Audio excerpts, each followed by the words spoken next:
What's up, YouTube? It's your boy OMZ back with another What If, and we're starting a new series. The What If Goku was the reincarnation of Majin Buu.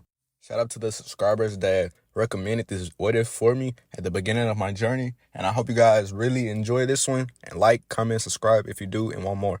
Deep in the vast space of Universe 7, the tyrant Bibidi and the manifestation of evil known as Majin Buu are terrorizing the universe and killing multiple Kais.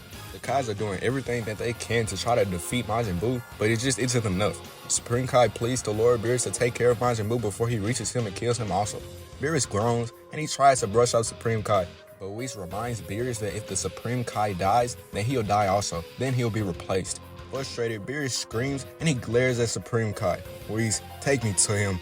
Whis smiles and transports both Beerus and the Supreme Kai to where Majin Buu is.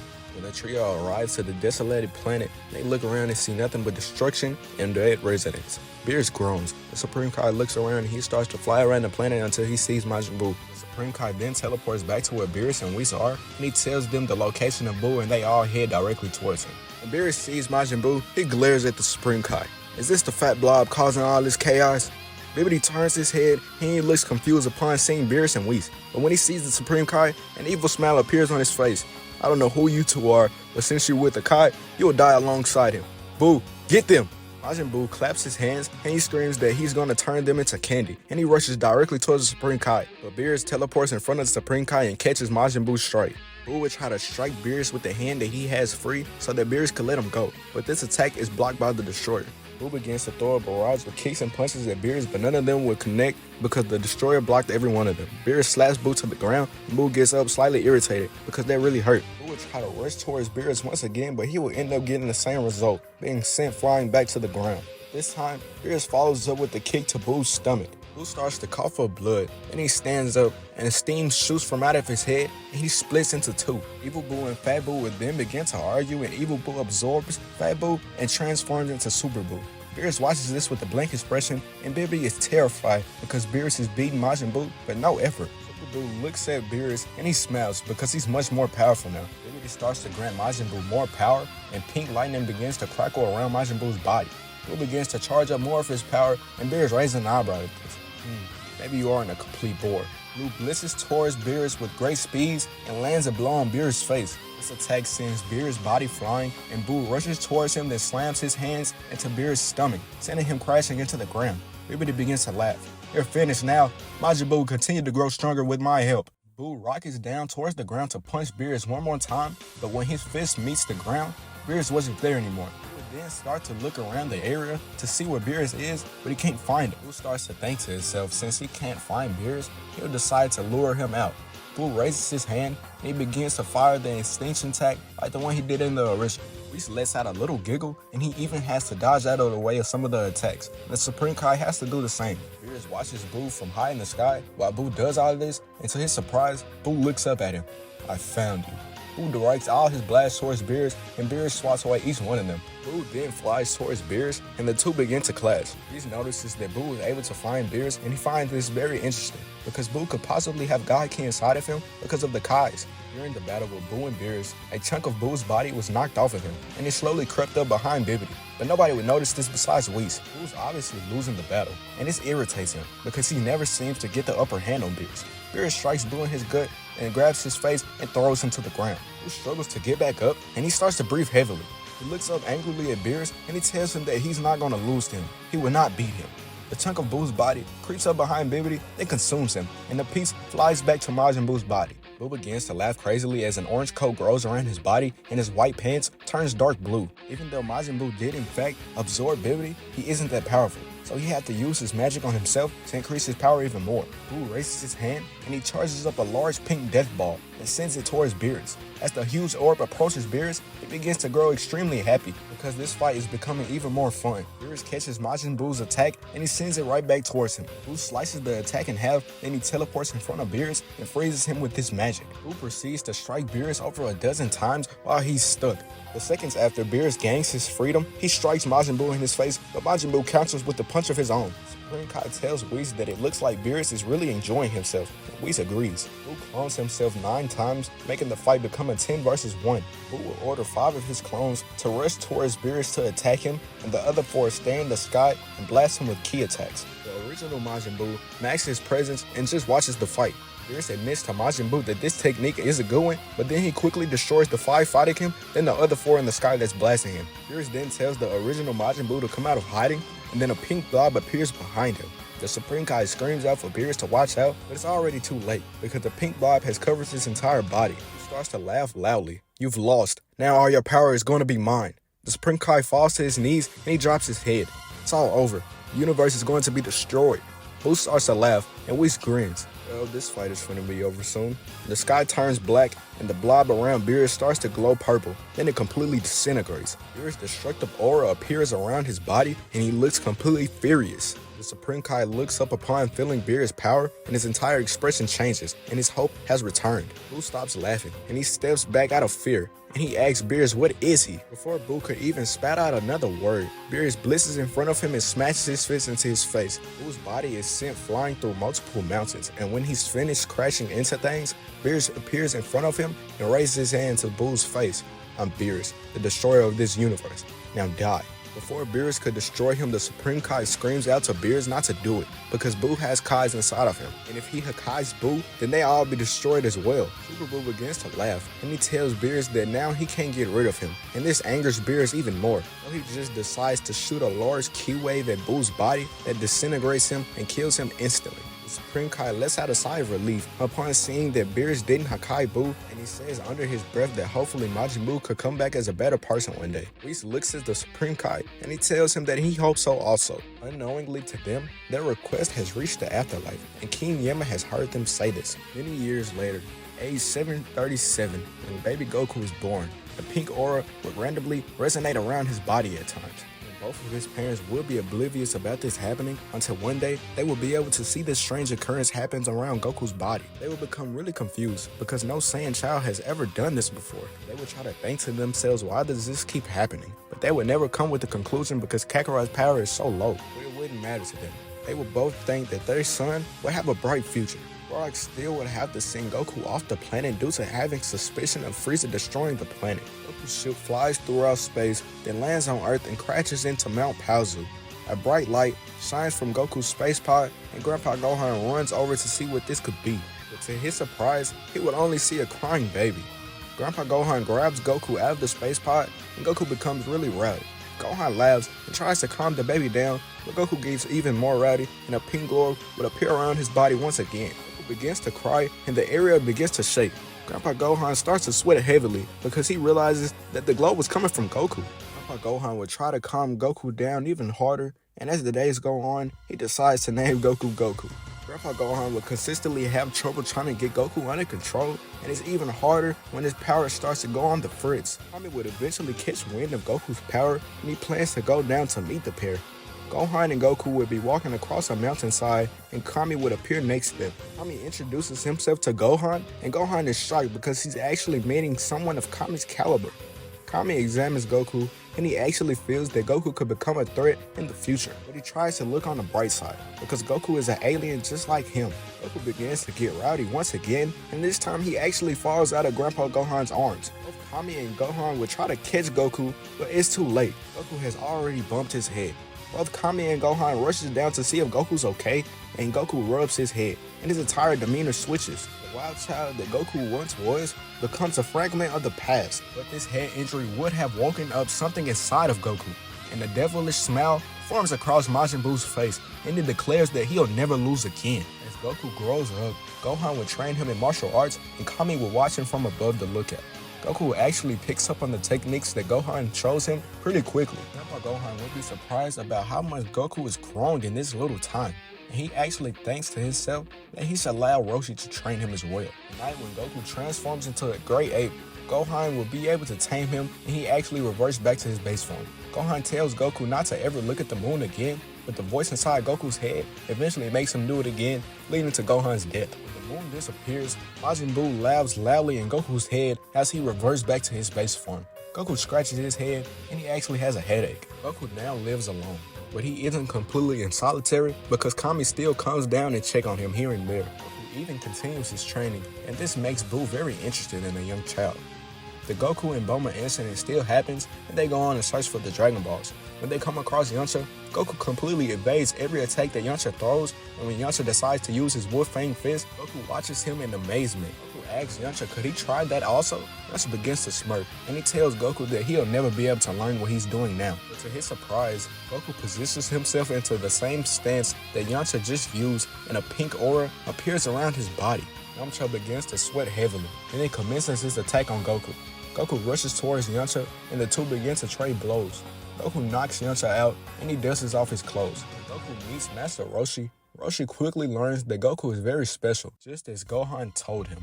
Every technique that Master Roshi has shown Goku, Goku will be able to replicate it instantly. Roshi will be able to sense a dark presence deep inside Goku, but he really doesn't mind it, since Goku is a pure-hearted child.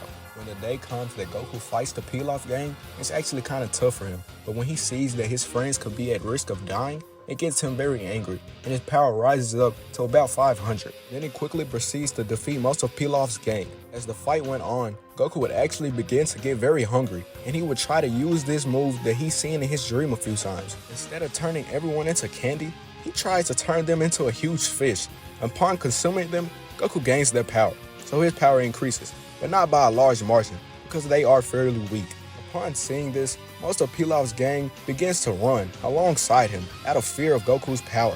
Red Ribbon will soon face the same fate as Pilaf's gang, but Dr. Gero still finds a way to get away and save himself. When the tournament comes around, Goku quickly defeats everyone in the match. When Jackie Chun makes his presence known, Goku takes a liking to him because he's actually keeping up with him. When Goku ends up having a little bit of trouble, he flares his power and the pink aura surrounds his body. Goku then rushes towards Jackie Chun and knocks him out with one blow. Goku doesn't learn the lesson that he did in the original, but Roshi still hopes that there could be a way to humble Goku in the future. Goku continues his training alongside Master Roshi and Krillin, and he becomes very strong. Because of seeing how strong Goku is becoming, this motivates Krillin to train even harder to gain more power. When the 22nd World Tournament comes around, Tien isn't a challenge for Goku, so he quickly defeats him with no effort by striking Tien in his face. King Piccolo is still revived, and Krillin still ends up dying. This loss is unlike anything that Goku has ever faced before. Even though Goku is used to losing people, the death of Krillin is too much for him to bear. Master Roshi starts to fear that the worst is yet to come, when Goku's normally white aura turns into a dark shade of pink. Goku is beyond angry, and he wants revenge on the one that killed Krillin. Majin Buu feeds into Goku's anger, so he starts to talk to Goku inside of his mind. Kill him. Kill them all. They must pay for killing Krillin. Goku's power begins to skyrocket, and his hair starts to look even more wild, with a glint of pink. Goku's eyes turns red, and his aura sparks around his body. Goku begins to fly to the surprise of everyone, and he goes out to search for Tambourine. When Goku finally finds him, he shoots a large blast that kills him instantly. Goku then flies towards the rest of King Piccolo's army, and they all meet the same fate as Tambourine. Goku then sees King Piccolo, and he begins to charge up a large death ball. Roshi and the others become really scared upon seeing the huge ki attack appear from out of nowhere, and they all suspect that it could be Goku since the blast is very pink. On the lookout, Kami sees this, and he rushes down there to save King Piccolo so he won't die alongside him. Piccolo is prepared to die, so he spits out an egg to continue his lineage, because he knows that he's finna be killed by the kid right in front of him. Once Goku is finished charging his attack, Kami appears beside King Piccolo and he seals him. Goku pupils then appear once again upon seeing Kami. Kami tells Goku to calm down, but the voice inside his head continues to scream at him to kill them all. Kami proceeds to float towards Goku, and Goku throws the large orb into the air, and it travels into space and explodes. This massive explosion has caught the attention of the Supreme Kai and even the Tyrant Frieza. Supreme Kai jumps up and goes check his orb really quickly because he thought he sensed the power of Majin Buu. But when he sees where this came from, he only sees the power-up Goku. Kami's worries has gone away because he sees that Goku has gained control over himself, but he's still surprised upon seeing Goku's new form. Goku looks around himself and he actually notices that his tail is pink and his power feels really amazing. Goku then gets out of the transformation and Kami tells him to go to the lookout with him. Frieza would tell his troops to see where that power came from, but luckily, they wouldn't be able to pick up anything. Frieza then forgets about this event and moves on with his life. Kami begins to train Goku so that Goku can gain a better grasp of his large amount of power. Then he sends Goku inside the room of spirit and time. During the time inside the room, Goku taps into the power he used once before. He also meets someone very interesting. Goku is seen taking a nap. While he's asleep, he enters his mindscape. Everything is very dark, and Goku is just walking around until he stumbles across the seated Majin Buu. Goku asks the pink figure who he is, and Majin Buu opens his eyes and he frowns at Goku. Majin Buu that is currently sitting in front of Goku right now is Super Buu. Other versions of Majin Buu haven't decided that it's time to show themselves. Super Buu stands up and he walks towards Goku, and Goku looks up at him. Goku looks at Super Buu for a while, then he begins to pull a piece of his skin. I've seen you in my dreams before, or at least someone that looks like you. Buu would then kick Goku away from him, and then he turns his back. I'm Majin Buu, and that's all that you should know for right now. Buu begins to flare up his aura, and Goku sees the color and screams to Majin Buu that this feels like his power. But before he could say anything else, he's blown away and he wakes up. When Goku gets up, he's now in the form that he calls Berserk Goku. Goku starts to think to himself, could what just happen be a dream? Until he goes to a mirror and sees a reflection of Majin Buu. Then he starts to realize what just happened was actually real. Goku continues his training and he actually tries to gain a better control of his new form. And he tries to go back into the place where he was when he first met Majin Buu, but he isn't able to do that anymore. When Goku finally steps out of the time chamber, he's noticeably grown since he stayed the entire year in there. Kami decides to teach Goku how to gain better control over his ki and meditates with him even more. Goku would tell Kami about Majin Buu, and Kami tells Goku that he's never heard of anybody with that name before, but he finds this very strange that Goku has him inside of his head. Next tournament comes around, Goku fights Piccolo, and it isn't any trouble for him because Goku is far beyond Piccolo's league. Piccolo decides that he's no longer wanting to take over the world, and he doesn't want to be Goku's enemy no more, so he changes his ways much earlier than he would have in the original. He even asks Goku to train alongside him sometimes, which Goku agrees to. Goku still marries Chi-Chi and it has Gohan. I want to keep Gohan's potential at the same as it was in the original because it's still very high, so I see no point of just boosting him. The only thing that I will actually do for him for right now is make the power that he had as a kid much higher than it was in the original, so I leave him about at a power level of 1000. One day, while meditating with Kami and Piccolo, Goku would be able to meet Majin Buu once again. Goku runs towards Majin Buu and continues to ask him a ton of questions, but Buu sits there with his eyes closed and completely ignores Goku. Buu tells Goku that he's weak. Why should he tell him anything? Goku gets irritated by this, and he shows off his berserk form, and he tells Buu, if you think I'm weak, why don't you come show me that? Buu scoffs, and Goku rushes towards him to strike him, but Buu catches his fist, and Goku tries to kick him, but Buu blocks this also. Buu throws Goku's body away, and he calls him weak. Goku grits his teeth and tries to rush towards Buu once again, but Buu disappears from his sight, and Goku starts to look around for him. Buu reappears and strikes Goku harder than he's ever been hit before. Goku falls to his knees and throws up a ton of blood. Buu flares his power, releases an absurd amount of killing intent, and stands over Goku. You are nothing to me right now. When you finally impress me, that's when I'll decide whether or not I should answer your questions. Until then, be gone. While Buu said all this, Goku would have been shaking harder than ever and sweating intensely. When he gets out of his mindscape, he begins to breathe heavily and sweat covers his entire body. Kami runs over towards Goku to see if he's okay because Goku is hyperventilating. Goku stutters when he tries to reply back to Kami. Piccolo gets shocked at this because he's never seen Goku act this way, and he wonders what could Goku have seen to make him do this. After this day, a spark has lit inside of Goku, and he's trained harder than he's ever have before to gain even more strength. Goku's personality has also changed just a bit, so he's a little more serious than he was before he met Majin Buu.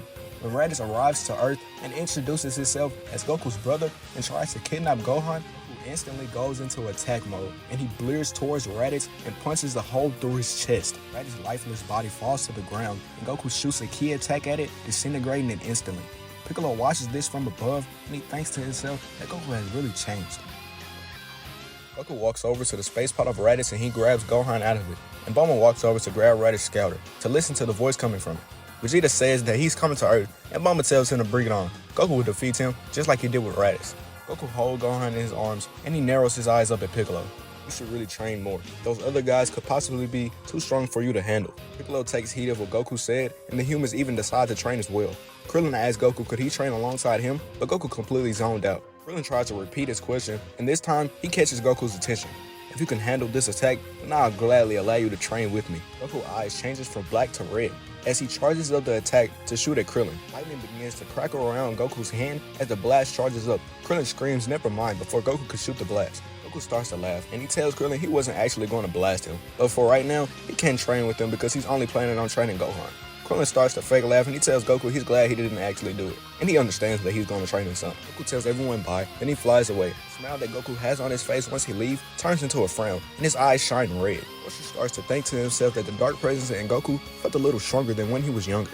Goku arrives home, he tells Shishi that he's going to train Gohan, and before she could even disapprove, Goku disappears before she could even say anything to him. Right now, Goku's power is around 200,000, making him stronger than any of the Saiyans that arrive into Earth, so he isn't at all worried about any kind of threat that they pose. But if they are any kind of threat, he can transform into his Berserk form. That'll give him a 10 times boost, making his power jump up to 2 million. Goku trains Gohan to the day that the Saiyans arrive, and from time to time, Piccolo comes along and trains with them as well, making his power increase even more from what it did in the original when he was training with Gohan alone. Piccolo power level sits at about 8,500, and Gohan is about 6,000 when the Saiyans arrive to Earth. When the Saiyan space pods enter the atmosphere, Goku and Piccolo rushes over to catch them and fly them to a nearby wasteland, and they throw them down. This infuriates the Saiyans, and when they get out, Vegeta forces Nappa to immediately attack.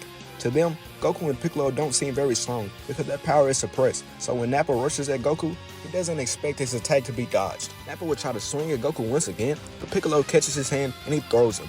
Gohan finally arrives to where the group is, and Vegeta laughs upon seeing him because he's a hybrid Saiyan. But he would in fact find this interesting that Goku was able to mate with a human. Goku tells Gohan to go over there and fight the big one, and Gohan nods his head and rushes over to Nappa. Piccolo plans on just spectating Gohan while he fights Nappa to gauge how strong the kid actually is, because he knows that Goku would want to fight Vegeta on his own. Nappa calls Gohan a runt, and he tells him how he's gonna die. When Gohan starts to charge up his power, Nappa quickly shuts up when he sees a 6,000 comes across his scouter. Piccolo smirks, and Vegeta and Nappa can't believe what they're seeing. Gohan rushes towards Nappa and strikes him in the face, and Nappa's body crashes into a mountain. Vegeta glares at Goku. Just because you beat that weakling Raditz doesn't mean you will so easily beat us as well. After this, I will kill you and destroy this planet and take your son along with me. Vegeta would proceed to try to strike Goku, but Goku would catch his fist and smash his fist into Vegeta's ribs. Vegeta stumbles back and spits out blood and grits his teeth. Goku blurs in front of Vegeta and kicks him into his side, and he crashes into a boulder. This causes Vegeta's body to be stuck inside the boulder, and when he would try to get out, Goku would blur in front of him and smash his fist into Vegeta's face, crushing his scouter. This attack crushes the boulder behind Vegeta, and he's now free. He starts to charge up a Galick Gun to send at Goku. Goku finds this attack really interesting, so he gets in the same stance that Vegeta's in, and he screams out Galick Gun as well. Vegeta is beyond shocked upon seeing Goku charging up the same exact attack as him. When both Galick Guns meet, Vegeta becomes even more angry when he sees that his is losing to Goku's. Vegeta would then get consumed by Goku's attack, and he's now laying on the ground, battered and beaten up. Vegeta turns his head to see how Nappa's battle is going, but he'll only see a beaten up Nappa laying face down on the ground. Vegeta looks at Goku and he grits his teeth and asks him how could Goku be this strong. Goku smirks upon hearing Vegeta's question, and he tells Vegeta he hasn't seen anything yet. Goku's pupils will flash red and his normally brown tail will turn pink. Goku aura then appears around his whole body, and Vegeta is left speechless. Kakarot, what is this? Goku tells Vegeta that this is his Berserk form, but he thinks his power can only be attained by him, because when he tried to get Gohan to achieve the same form, he was incapable of attaining this form. Plus, I can feel the type of power that I have isn't inside of him. Vegeta thinks to himself that Goku could possibly be the Super Saiyan, so he decides to ask Goku to allow him to join him so he can at least obtain somewhere near Goku's power. Goku thinks to himself that Vegeta is quite powerful, and if he allows him to live, then he'll become even someone good to train with. Goku picks up Vegeta's body, and he tells Piccolo to get Nappa's, and they fly all the way over to Korn's tower to get a Sensu Bean. Korn gives them only one Sensu Bean that he has left, and Goku decides that he gives this one to Vegeta. Vegeta gains a Zenkai boost, and his power shoots up to 90,000. Gohan tells everyone that they can take Nappa to the hospital, but Goku smiles, and he tells them that he wants to try something out. Vegeta scoffs at Goku, and he tells him what could he possibly do? Heal him? Goku puts his hands over Nappa's body, and a pink glow surrounds his hands, then Nappa's entire body. Vegeta turns his head, and he looks at Goku when he hears Nappa cough, and Vegeta thinks to himself, no way. Goku starts to sweat, and then he stops, because he doesn't really want to tire himself out completely just by healing Nappa. Nappa would be healed enough to be able to gain consciousness and move around just a little bit, but he can't really do much. Goku gets up and he wipes the sweat off his face. My first time trying that out, it went better than what I thought. Nappa is still taken to the hospital and healed up. Vegeta informs Goku about Frieza. But from where Frieza is, he notices that Vegeta and the rest of the Saiyans have been gone for a really long time, and both Vegeta and Raditz Scouters have been disconnected. But Nappa Scouter was still active, and Frieza heard Vegeta verbally betraying him. This is when Frieza would decide that he's coming to Earth to finish off the Saiyans once and for all, and check out that huge power that came from that planet. Throughout these months, Goku and Vegeta would train vigorously, and Goku allows Piccolo to train Gohan, since he's primarily focused on training with Vegeta, because he's the strongest here besides himself. Bulma comes around often, and she quickly gains an interest in Vegeta. She offers Vegeta somewhere to stay, and even offers Nappa somewhere to stay as well. After a few months of training, Vegeta feels that he's strong enough to face Frieza. Vegeta tells Goku that they can leave in the space pods that him and Nappa arrived in. Before the duo could even leave, 5 space pods crash lands on Earth. The Ginyu Force has made their presence known by destroying multiple buildings and cities, and this catches the Z Fighters' attention. Kami telepathically tells Goku and Vegeta what's going on, and both of the fighters rushes over to the new energy signatures that appear. Training with Goku has also helped Vegeta gain the ability to sense ki, so when they fly to go face them, Vegeta doesn't completely follow behind Goku. Upon their arrival, they see the Z Fighters facing off against Burter and Guldo. Captain Ginyu was the first one to spike Vegeta, and he screams out his name and calls Vegeta a traitor. Raccoon would rush towards Vegeta to try to strike him, but Vegeta swiftly slides out of the way and kicks Raccoon in his stomach, getting him out of his face. Raccoon turns around and he tries to rush towards Vegeta once again, but then he's stopped when a large blast comes directly towards him from Vegeta. Raccoon is now dead. Burter tries to rush over towards Vegeta to get revenge for Raccoon, but he's also quickly dealt with by Vegeta as well. Piccolo kills Guldo, and Vegeta shoots a Galick Gun directly at Jace, killing him as well. Ginyu tries to do the body change on Vegeta. While Vegeta was shooting the Galick Gun, Ginyu tries to do the change now on Vegeta. But he forgot Goku was also there. As Ginyu screamed the words, he quickly stopped because he lost his voice. Ginyu would try to turn his head because he felt pressure on his neck, but he would only be able to slightly turn, enough to see a bright red eye behind him. Goku crushes Ginyu's throat, and he punches a hole through Ginyu's chest. Ginyu spits out a ton of blood, and Goku pulls his hand from Ginyu's body. Ginyu would try to mouth off one more word, but he wouldn't be able to, and his body crash lands to the ground. Vegeta turns his head, and he looks at where Goku is, and he would only see Goku looking at Ginyu's heart and throws it all down to the ground towards his body. Goku looks up at Vegeta, and they both smile at one another. More of Frieza's army then comes down, and Frieza's ship hovers above the planet. The Z Fighters quickly handles Frieza's army, and Goku charges up a blast in his hand and shoots it at Frieza's ship. Zarbon and Dodoria then flies out and swats away Goku's blast, and Frieza finally makes his presence known. Vegeta glares at Frieza, then he looks at Goku. "He's mine, Kakarot. You can handle these two." Vegeta flies towards Frieza, and Dodoria would try to stop him, but Goku kicks him out of the way. "They're fighting with me." Vegeta rushes towards Frieza, and their battle begins. Zarbon and Dodoria would fight in sync against Goku, but their combined power isn't enough. Goku would toy with them for a while until Zarbon transforms into his ugly form. Goku gets excited, flares up some of his power even more, scaring Dodoria. Zarbon tries to strike Goku in his face, but Goku grabs his arm and throws him into Dodoria. Before the two could catch themselves, Goku blitzes towards them and smashes his fist into Dodoria's face, then kicks Zarbon.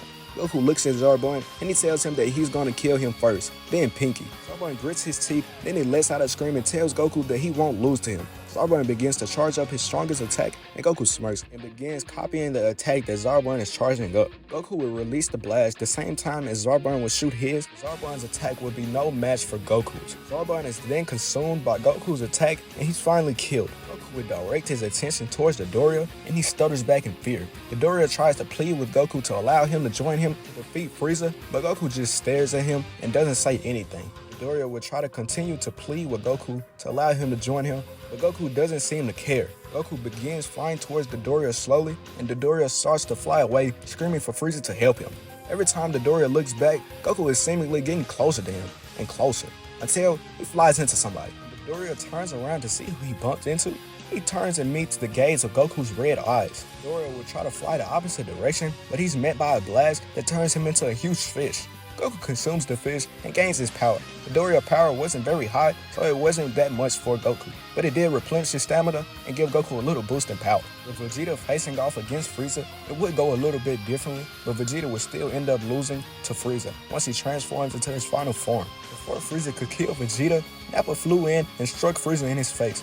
Piccolo also would rush over to help Nappa fight Frieza because he knows that Frieza is too much for Nappa to handle on his own. With them distracting Frieza for a little bit, Goku finds the time to go and grab Vegeta's body and get him to safety. When Goku starts flying back to where Frieza is, he begins smiling because he's finally finna face someone who's strong. Goku would appear in front of the panting Nappa and Piccolo, and he turns around and smiles at them. You guys have done good, but now it's my turn to finish this. Goku enters his berserk form, and Nappa is surprised to see that Goku's tail is pink. Goku smiles at Frieza, and Frieza just looks at Goku. What sort of transformation is this? Why is your tail pink, monkey?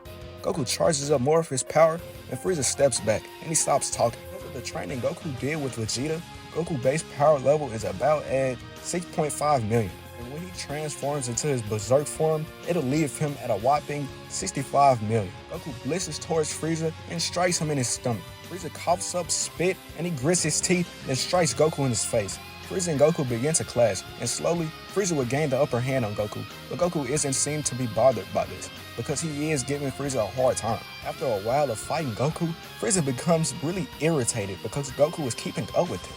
Frieza transforms into his full power form, then he slaps Goku with his tail, sending him crashing into the ground. Frieza then shoots multiple death beams at Goku's body while he's down, and he begins to laugh loudly, calling Goku weak and pathetic. Goku on the ground coughs up blood. Each time Frieza shoots a death beam at his body, and he starts to fade in and out of consciousness.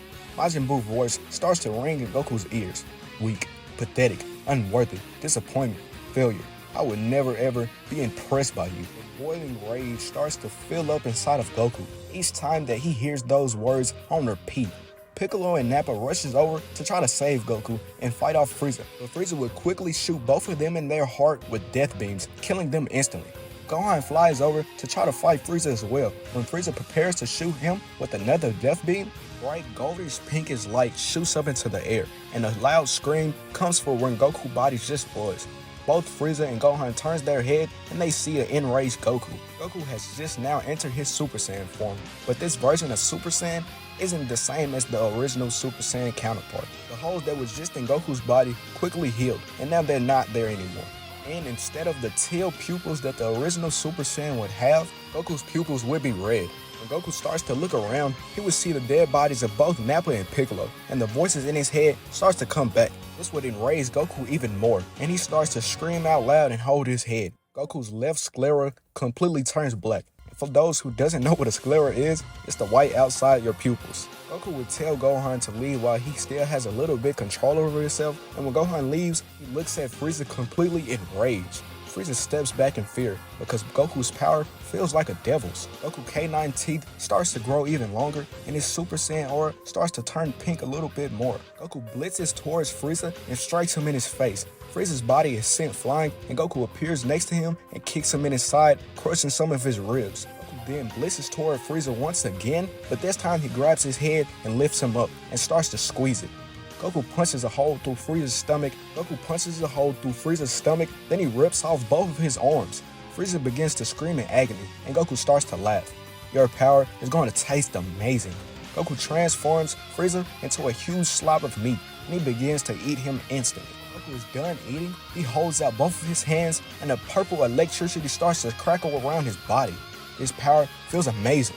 Goku lets his power leak out of his body, and his aura shoots into the air. Boo, you will accept my power because it's beyond anything you can comprehend. Gohan watches his dad from afar. Gohan will watch his dad from afar, and he's completely terrified.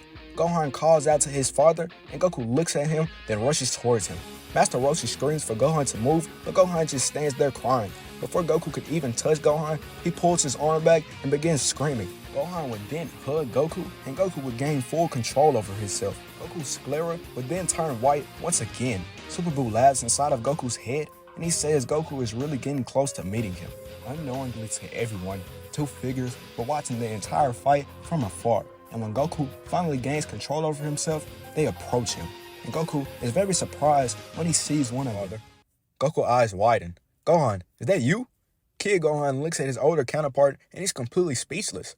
Goku begins to walk over to the older Gohan, but he's quickly stopped when future Gohan strikes him in his stomach, then kicks him away. Gohan glares at Goku while he's on the ground, and Goku questions why Gohan's attacking him. You killed them all. You let him take over because you were too weak to stop him. I lost my arm trying to stop you. Goku starts to think the worst, and he looks up at Gohan with a sad expression on his face. Who did I let take over? Gohan screams at Goku, you know exactly who.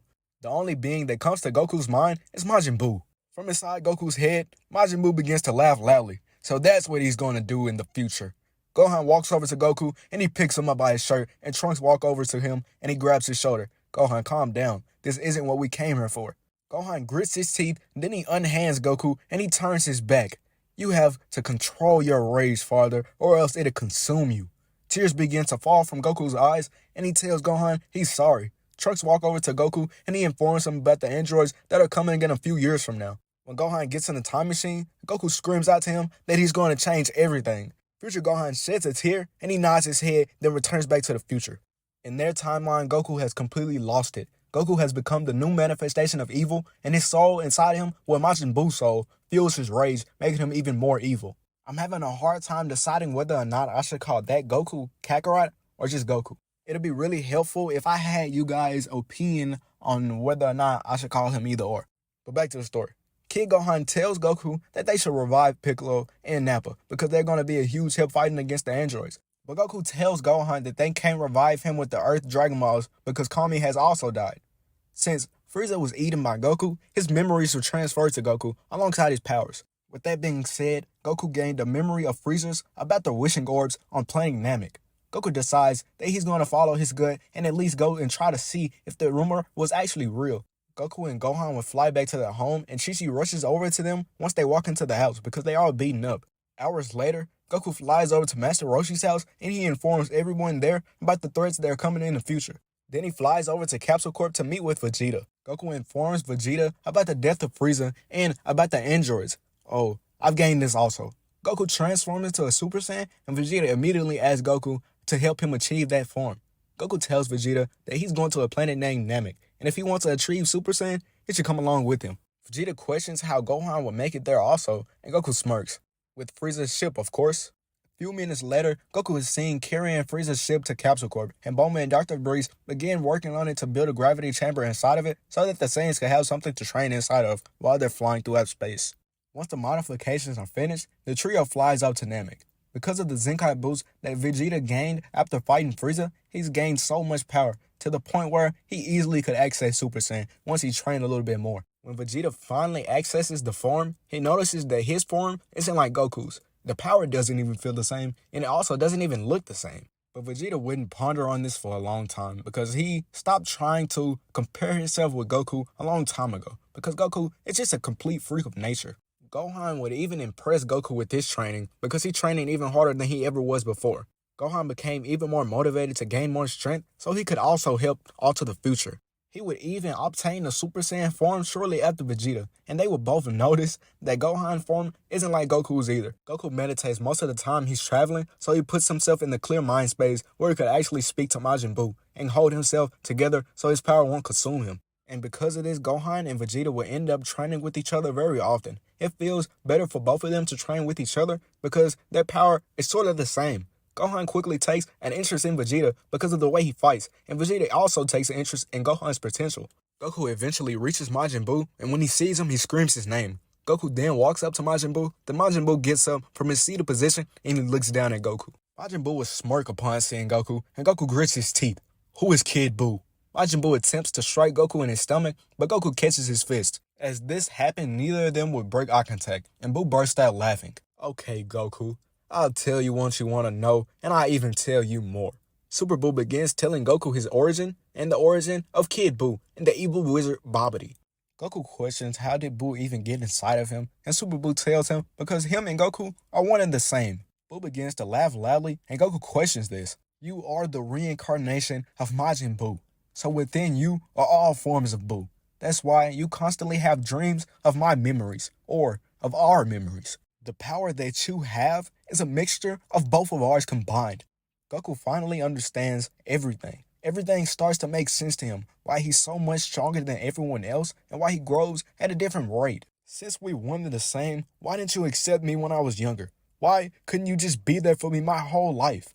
Buu scoffs. You were too weak. Why should I help anything or anyone that I deem weaker than myself? Goku grits his teeth and he clenches his fist. From the outside world, Goku transforms into a Super Saiyan and frowns. This would cause both Gohan and Vegeta to stop their training and just stare at Goku. From inside Goku's mind, Boo laughs. Goku takes a deep breath and he calms down. I understand. At that time, I can admit I was pretty weak and arrogant, but now I'm stronger than I was before. Boo stops laughing and he gets serious because Goku isn't letting his rage or arrogance get the best of him. Goku smiles at Boo and he thanks him for accepting him. And then he opens his eyes and sees both Gohan and Vegeta just staring at him. Boo goes back to sit where he just was and he thinks to himself, things are really going to get interesting. When the Saiyans land on Namek, the Namekians get on guard when they see the three Saiyans step off the ship. Nail questions why they're on Namek and Goku explains their entire situation. Elder Guru would telepathically tell Nail that he can believe them and to bring him to his home. Nail would tell the Saiyans to follow him, but Vegeta would hesitate. You could be trying to lead us into a trap. How do we know we can even trust you, Namekian? To the surprise of Vegeta, a voice begins speaking in his head as well. You are in no danger. You can trust us. Gohan asks both Vegeta and Goku, did they just hear that? And Goku tells him yes, and Vegeta will scoff and just looks away. Vegeta, we just have to find out and see. What's the worst that could actually happen to us anyway? The group begins to follow Nail and they meet Elder Guru. Nail informs Lord Guru about the things that the Saiyans have told him and what they want to do with the Dragon Balls. Guru asks Goku, is there anything else that he wants to tell him? And Goku begins to tell Boo the real reason he actually wants to bring them back and how his son, Future, is at risk because of him. Nail sorta gets on guard, but Guru will tell him that everything's okay. Guru will turn his head in the direction of Goku and he tells him, I sense an ongoing battle inside of you, but you are strong, so don't let yourself be consumed by the darkness. Believe in yourself. Goku nods his head, then Guru tells Gohan to come before him. You have such determination and a pure heart. I know you strive to gain more power, so I'll help you. Guru puts his hand over Gohan, and Gohan's aura bursts out of him. Gohan's power has increased by a huge margin, and he's soon going to awaken a new transformation. I can see that you're changing as a person, and I know that you're seeking power as well, so come before me. Vegeta thinks about it, but he's hesitant to move. Goku tells Vegeta he should go, because at this rate, Gohan may be stronger than him now, and they'll need all the help that they can get, so you should get as strong as you can. Vegeta gives in, and he walks before Lord Guru. When Vegeta's potential is unlocked, he looks at his hands, and he feels a noticeable change in his power. A knock comes from Guru's door, and Nail goes to open it. The Dragon Balls has been gathered. Nail turns around, and he tells the Saiyans to follow him. Goku would make the wish to bring back everyone that Frieza has killed on Earth, bring Piccolo to planet Namek, and restore the arm of future Gohan. I don't know if Shenron could even make that wish possible, but since we got nothing else to wish for, I just want to say he did that, so don't try to come for me in the comments. Piccolo is transported to planet Namek, and he looks around in shock until he sees Goku. Goku, where am I? And who are those people? Goku informs Piccolo about everything, and Nail takes Piccolo to Lord Guru as well. To the surprise of Nail, Guru tells him that he wants to fuse with Piccolo because his power and knowledge will be better off used to help the universe with someone else. Nail tries to argue with Guru about this because he would never do anything like this, but Guru informs Nail that he wants Nail to do the same exact thing as him. Since Frieza would have never came to Namek, Guru has had time to appoint a new guardian, so his decision to fuse with Piccolo isn't completely arbitrary. Guru tells Piccolo to walk before him, and Guru puts his entire hand on Piccolo, and both of them begin to shine until only one Namekian is seen. Nail screams Guru's name, but nobody will respond. Piccolo holds out his hand to Nail, and Nail looks at him for a while, then he relents. Nail and Piccolo embrace one another in a hug, and Nail becomes a part of Piccolo as well. Piccolo has gained an abundant amount of knowledge and a bit more strength because of Nail. Piccolo smirks at the group, and he tells them what's their next move. Goku tells them that they're going to go back to planet Earth and train until the day that the androids show themselves. The group enters the ship and they travel back to Earth. The group trained until they arrived, and Gohan and Vegeta would have achieved Super Saiyan 2. And to the surprise of everyone, Piccolo has been growing at a steady rate as well, making his power level to the level of Grade 2 Super Saiyan. When Goku sees the transformations of both Vegeta and Gohan, he wonders why hasn't he gained that form as well. But he doesn't really care, to be honest. It's just something that he has in his head, because his Super Saiyan form alone reaches the power of theirs, but even higher. Okay, now we're going to do a 3-year time skip. So within this time, we'll just have to chill for a little bit, and we'll just watch the Saiyans train a little bit, yada, yada, yada. And now we're getting back into it. Dr. Gero doesn't feel that he needs to come to the city because he feels that the androids are beyond strong enough to face off against Goku. But little did he know, another one of his creations was coming right towards his base. When Gero releases and tries to command the androids to follow his bidding, they refuse like they did in the original and try to kill him. But a blast destroys the front of the base and interrupts them. Ew, what are you, some kind of bug? Android 18 shoots a blast to try to kill the creature, but the blast was deflected. The green individual laughs loudly and he screams his perfection is inevitable. Gero is terrified to see Cell because he hasn't even released him yet. So he would question how Cell is even here, and Cell tells Gero everything. Cell flashes in front of Android 17 and smashes his fist into his gut. Then he quickly absorbs him. Android 18 tries to attack semi-perfect Cell, but he blocks her attacks, and he absorbs her as well. Then he starts to laugh loudly once he reaches his perfected form. Android 16 would try to strike Cell as well, but Cell still isn't affected. Cell puts his tail behind Android 16, then he absorbs him as well. Gero will be watching this whole entire thing in front of him in horror, and Cell begins to walk towards him as well. Don't be scared, Gero, or should I say father? I won't hurt you. Gero calms down a bit, and Cell puts his hand out for Gero to take it, and when Gero grabs his arm, Cell absorbs him as well. Gero will be screaming while he's been absorbed. Cell will even absorb the present version of himself as well. Then he blows up Gero's entire base. Cell will fly into the air and charge up his power, because he knows exactly how to get the Z-Fighters' attention. From the perspective of the Z-Fighters, a huge amount of power just appeared out of nowhere, and everyone gets on guard, because they suspect that this could be the androids. Vegeta rushes towards the power signature, and Gohan and Goku follow behind him. When they arrive, they see Piccolo in front of the green individual. A red aura formed around Piccolo's body, and his power skyrocketed. During the 3 years of training, Piccolo trained alongside King Kai, and he learned the Spirit Bomb and even the Kaioken. Kami and Piccolo fused as well, and Piccolo released his father and fused with him also. Due to Kami being gone, they would have needed a new guardian, but Piccolo would have decided to take it upon himself to become Earth's new guardian because no one else is more fit to be that than him. This is how Piccolo would have been able to reach Cell before Vegeta would have. Cell smirks at Piccolo, and Piccolo smirks at Cell as well. You have the cells of each of us, am I right? Cell nods his head and tells Piccolo that they're basically family, but too bad he has to kill him. Piccolo screams out Kaioken times 50 and quickly strikes Cell in his face. Cell is sent flying and Piccolo teleports behind him and punches a hole straight through Cell's body. Cell spits out blood, then Piccolo shoots a blast at him that seemingly kills him. Once Piccolo turns around, Gohan tells him to watch out, and Piccolo quickly dodges a strike that was meant to cut his head off. Cell starts laughing. Piccolo, don't forget, I have the cells of you and Goku as well, so this wound won't just finish me like that. Goku starts to think to himself that this android isn't like the one Trunks was talking about, because it's only one of them instead of two.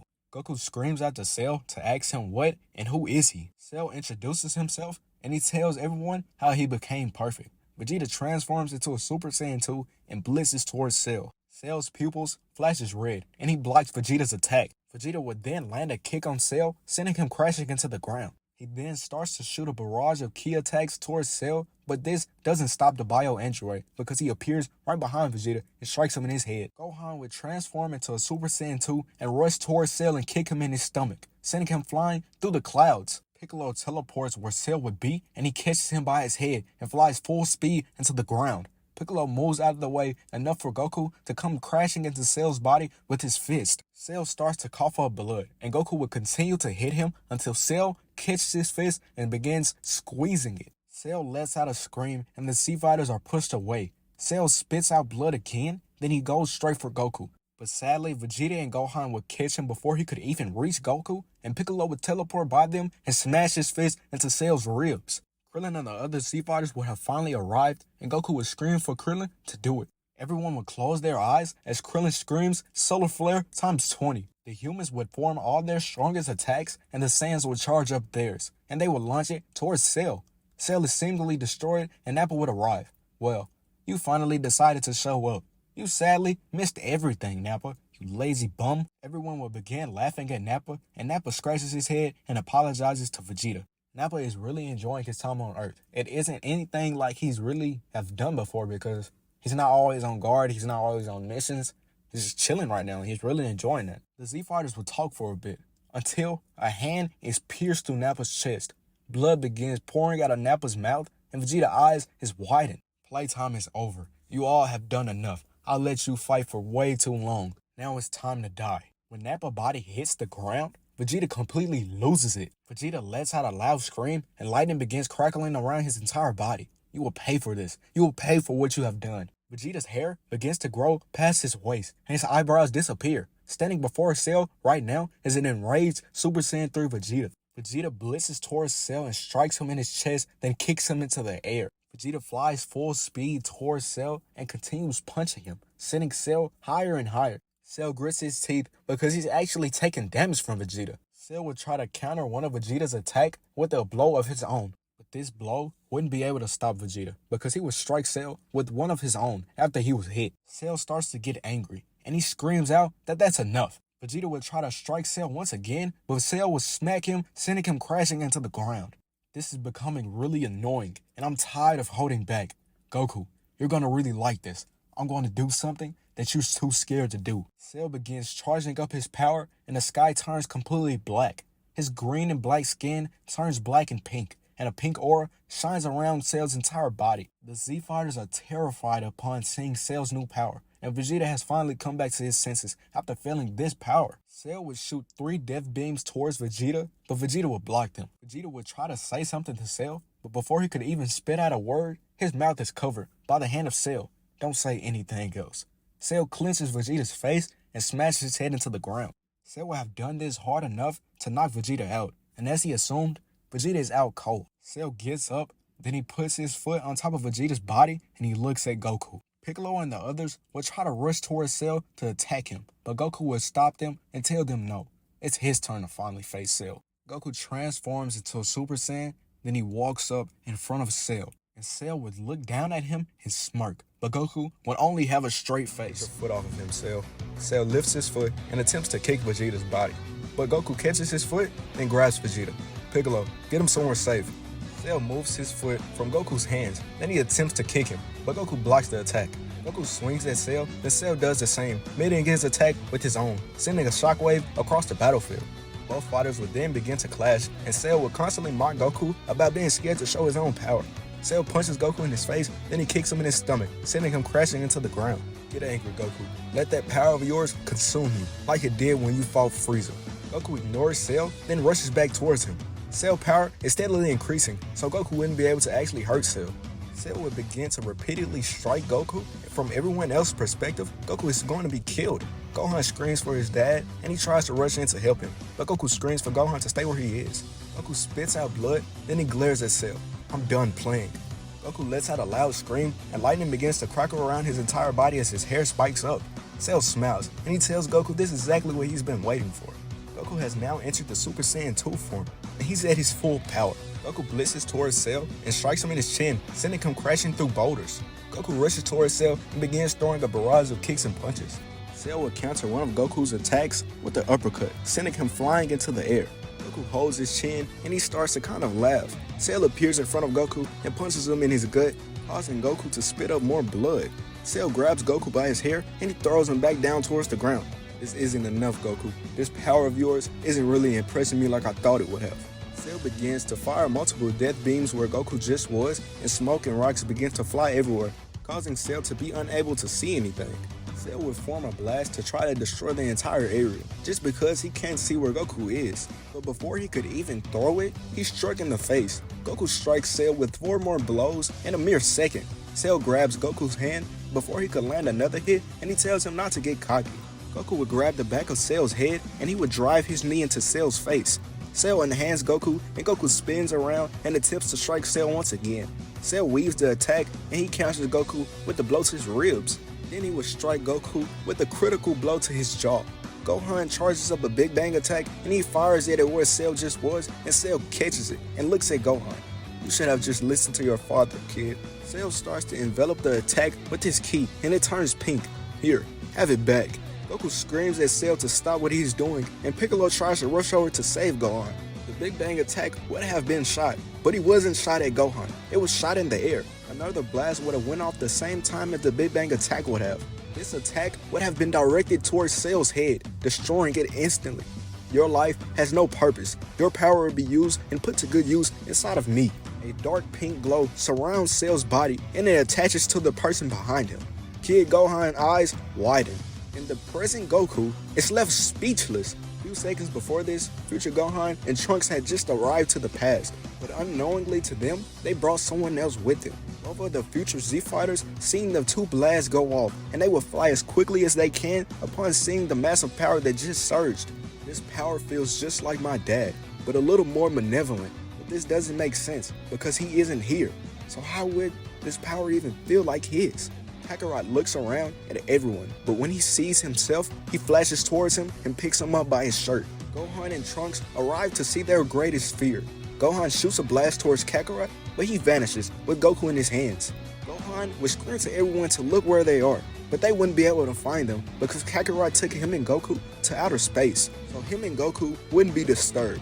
Kakarot unhands Goku and he stares into his eyes. Goku would question why Kakarot brought him up here, but Kakarot wouldn't say a thing.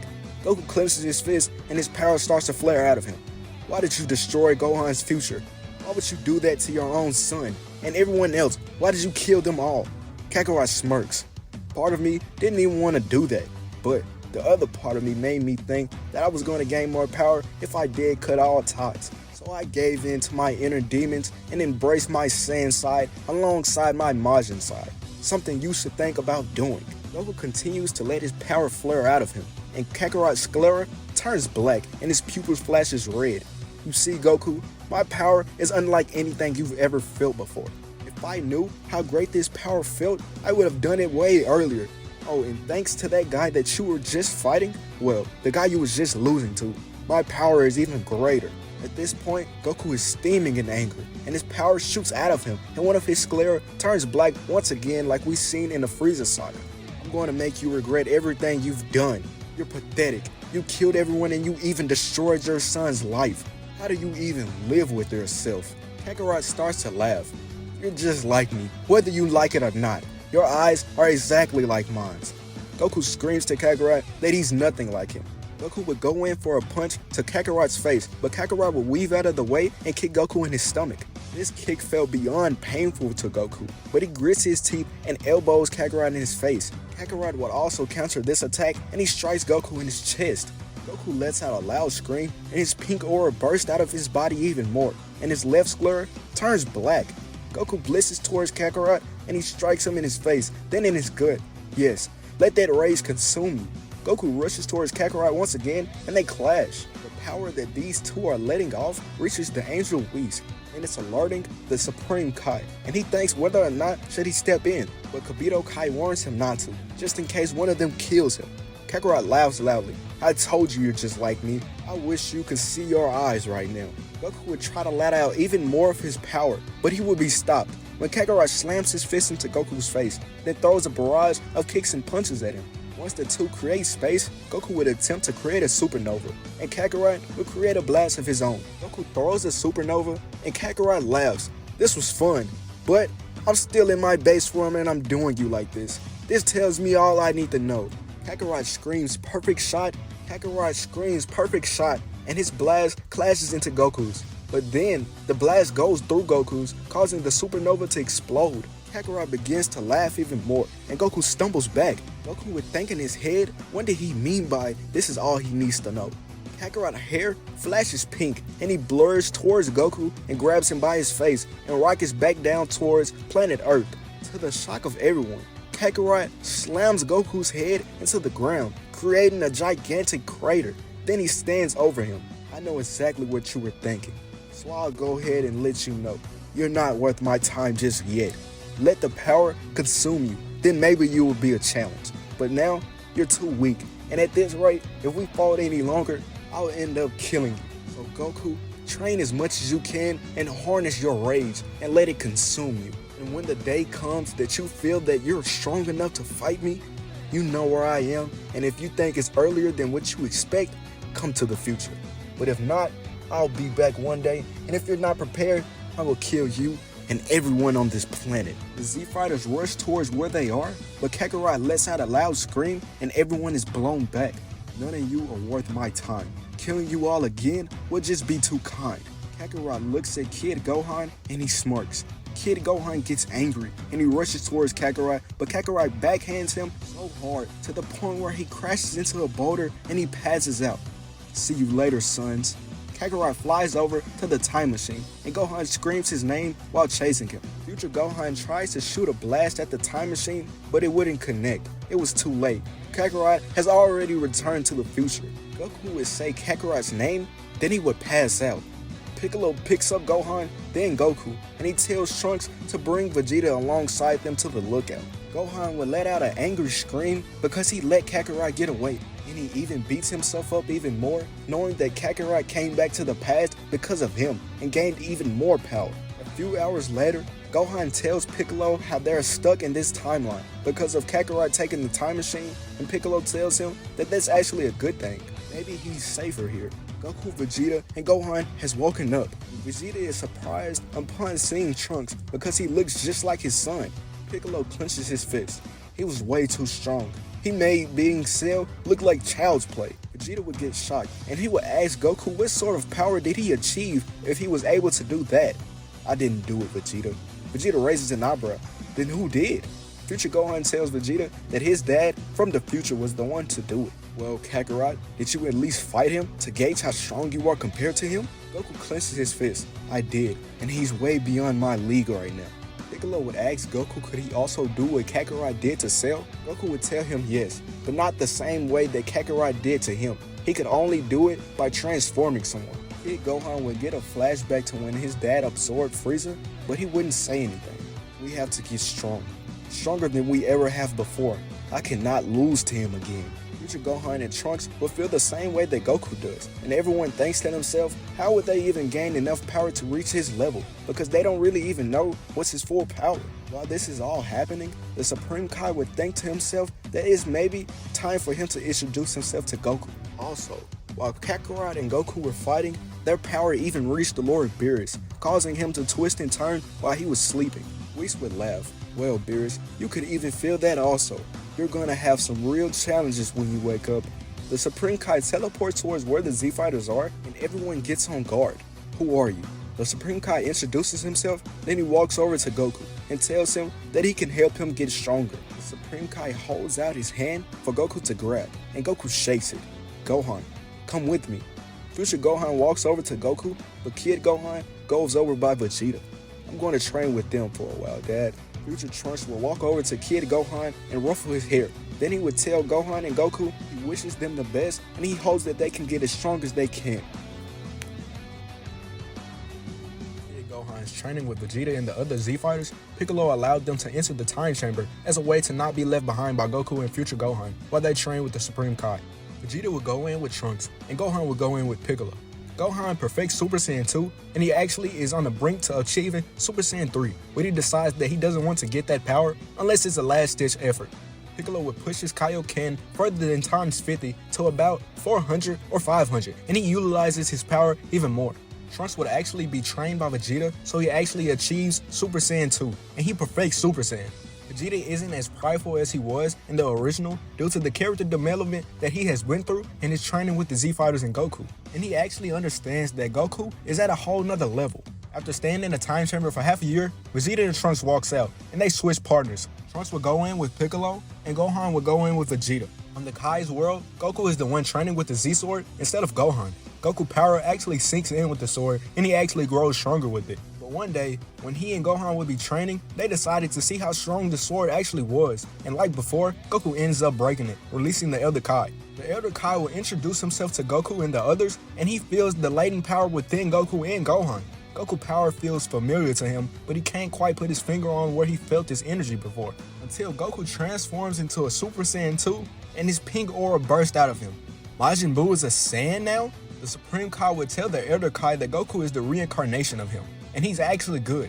The Elder Kai would then tell them how he was trapped in the sword by Lord Beerus, and this name would ring a bell inside Goku's head, but he wouldn't be able to actually know who that was. The Elder Kai is impressed by Goku's power, and he actually offers to unlock Goku's potential out of curiosity of how Majin Buu power will react with his. When the Elder Kai tells Goku how long the ritual would take, he recommends Gohan to go first. Goku takes the time to travel back to Earth and see how the others are doing. Oh yeah, and I gotta mention that during Goku's training with the Kai, he picked up the Kai ability from the Supreme Kai when Goku asked him how did he appear on Earth out of nowhere without a ship. The Kai explains the ability to Goku and he actually shows how it works to him. And to the surprise of the Kai, Goku completely replicates the move and he uses it like he's known it for years. Okay, now that we got that justification out of the way, Goku feels out for the power of either Gohan or Vegeta or even Piccolo, and he actually pinpoints one of their key signatures. Goku teleports towards the power, and he's met by a fist that stops just in front of his nose. This person's hand would actually belong to Gohan. Goku would just stare at him for a few seconds, then he says Gohan's name. Gohan pulls his hand back, and he smirks at his dad. Hello, father. Goku tells Gohan that he's really grown in the past 3 months, and he's also surprised that Gohan cut his hair. But as this short conversation would go on, a kick comes straight towards Goku's head, and he's forced to block. Hello to you also, Vegeta. Another kick comes from the side of Goku, and he blocked this one as well. Trunks tells Goku that he's as sharp as ever, and Vegeta chuckles. Because Goku has both of his arms up from blocking those attacks, his stomach is left open, which leads Gohan to smash his fist into it. Goku would cough up spit, and Vegeta would take advantage of this and strike Goku in his face, sending him crashing into a wall. Goku looks up and smiles. Wow, so you all have gotten a lot stronger. How about I show you all how strong I've got as well. Goku's hair turns gold, then he disappears from everyone's sight and he teleports around the entire room. Goku strikes Vegeta in his back before he could even strike back, kicked Trunks in his ribs, then struck Gohan in his chest. Just like you, I've been training hard as well, and even picking up new abilities. Vegeta laughs. Yes, Kakarot, I can see that. Gohan tells Goku that he's ready to train with him, and they leave to go home so Goku can say hi to Chi-Chi. After hours pass by, Goku returns to the Supreme Kai's world, and the Elder Kai will shout out towards him to hurry up and let him perform the ritual on him. Teen Gohan would be confused because he doesn't know what ritual he's talking about. Future Gohan grabs Gohan's shoulder and he tells him, I can explain to you while we train, because it's going to take him a while to finish. Teen Gohan follows behind his future self and the two square off in front of each other. The Supreme Kai tells Goku that it's interesting to see how much potential that both of his sons have. I mean, they are the same person, but I'm so interested to see what Gohan has learned from training with Vegeta. Future Gohan yells out to his younger self to not hold anything back. Teen Gohan transforms into a Super Saiyan 2 and he continues charging up his power. Teen Gohan charges up his ki until his entire aura vanishes. Everyone raises an eyebrow at this because it looked like he did all of that for nothing. Until Gohan opens up his hand, then clenches it, and the lightning appears around his body once again, sparking more ferociously than it did before. This is my full power. Future Gohan smiles. Impressive, and everyone shakes their head at this. Future Gohan hair begins to rise, and the ground under him shakes. This power is beyond Super Saiyan, or even Super Saiyan 2. Dad is going to achieve this once he's done with the ritual. Now let me show you why we decided to gain this power. Future Gohan lets out a loud scream, and a clear aura bursts from out of his body. Goku is beyond surprised to see the new power that Gohan has. The Kais would all smile upon seeing Gohan use his power. Teen Gohan is beyond surprised to see and feel this new power, but he doesn't get discouraged. Teen Gohan would take a page out of Vegeta's book, and he does the evil eye at Future Gohan, and an explosion occurs. Teen Gohan blitzes towards the smoke and kicks through it, but Future Gohan blocks it. Teen Gohan would begin to throw a barrage of kicks and punches, and Future Gohan blocks every one of them. Future Gohan would prolong the fight while showing his young counterpart that his power is beyond his level. Once they finish sparring and training, Goku closes his eyes and enters his mindscape to speak to Buu. Goku walks up to the seated Buu and he greets him. Buu opens his eyes, but he doesn't say anything to Goku. I'm sure you're aware of what happened a few months ago. Buu keeps a blank expression. I'm very aware, especially about how strong he is compared to you. Buu looks up at Goku. How are you even going to defeat him? Goku looks up into the vast darkness. I actually don't know yet. I don't know if I can rely on this new power that I'm going to achieve, but I'm sure as we speak, the other me is getting stronger. Buu nods his head. That is true, but he was right about one thing. Goku responds, and what was that? Buu holds out his hand and a pink spear appears with Buu's face flying all around it, smiling. Rage, Goku. You have to just accept it instead of rejecting it. Deep down inside of Goku, he knows that Buu is right, but he doesn't want to risk it and lose control over himself. From the outside world, the Elder Kai thinks to himself that Goku's potential is actually huge, and his power can drastically change once his potential is unleashed.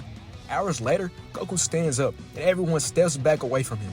Goku's hair begins to stand up, and the ground begins to vibrate. Dad's power doesn't feel like mine at all. Goku transforms, and instead of a clear aura like Gohan's, his is pink. On Earth, Vegeta is still training as hard as he can, and he's trying to figure out how to gain more power, so that he can at least stay a step behind Goku. Since Vegeta still has his tail, he remembers the Great Ape transformation, and he thinks a little further into 7-year time skip. The tournament occurs, and the Z-Fighters join it.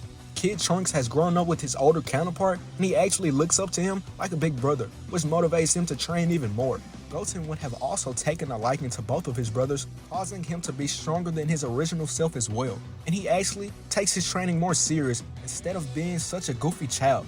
There is no Bobby, so therefore the Buu saga is skipped, since my boy Goku is basically Buu.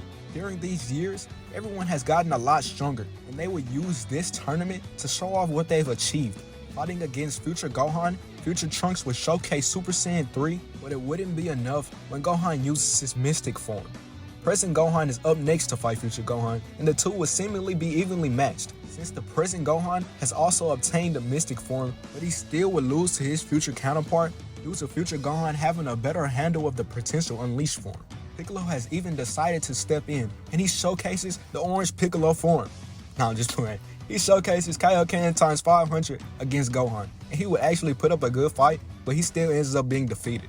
Vegeta is up next to fight future Gohan, and he smiles. Gohan gets on guard because he knows that Vegeta will be a tough opponent to beat. Goku teleports with the Supreme Kai to watch the fight so that he can actually participate. The Supreme Kai says that Vegeta is really powerful, and Goku agrees. Super Saiyan 3 Vegeta will be losing to future Gohan, and Vegeta decides that it's time to show off his new form he achieved during his training. Gohan goes in for a roundhouse kick towards Vegeta to finish him off, but Vegeta weaves out of the way and smashes his fist into Gohan's stomach. Future Trunks will smile. He's really going to show it off now. Goku questions this, and he asks Trunks what is he talking about. Gohan would bring some distance between him and Vegeta so he could actually think about how Vegeta randomly got stronger. Vegeta falls out of Super Saiyan 3. I was hoping to actually show this power off against Kakarot, but since I've grown to like you, Gohan, and your other half over the years, I'm glad to introduce this power to you first. Vegeta's body begins to shine golden, and he lets out a loud scream, and red fur begins to grow all around him. Vegeta hair would also starts to grow longer, but he stays brown to the surprise of everyone. Vegeta has now entered Super Saiyan 4, and everyone is speechless. I've named this form Super Saiyan 4. Future Gohan would clench his fist upon feeling his power because he knows that he's finna have a hard time facing off against Vegeta. Future Gohan would rush towards Vegeta to attempt to strike him, and Vegeta would count down to 3 in his head. 1. Vegeta weaves out of the way of the attack. Gohan attempts to strike Vegeta once again, but he misses. 2. Gohan charges up a Kamehameha to shoot at Vegeta, but Vegeta swats it away. 3. Vegeta blitzes towards Gohan and smashes his fist into his stomach. Then he strikes him in his face. Gohan would stumble back a little, and he fades in and out of consciousness. Vegeta will go under Gohan, then he grabs his foot and flies back down to the ground at full speed and slams Gohan's body into the platform. Vegeta will be announced as the winner, and he picks up Gohan's body and walks him back to where everyone is. Present Gohan and Trunks will grab future Gohan's body, and Vegeta will look at Goku. Come on, Kakarot.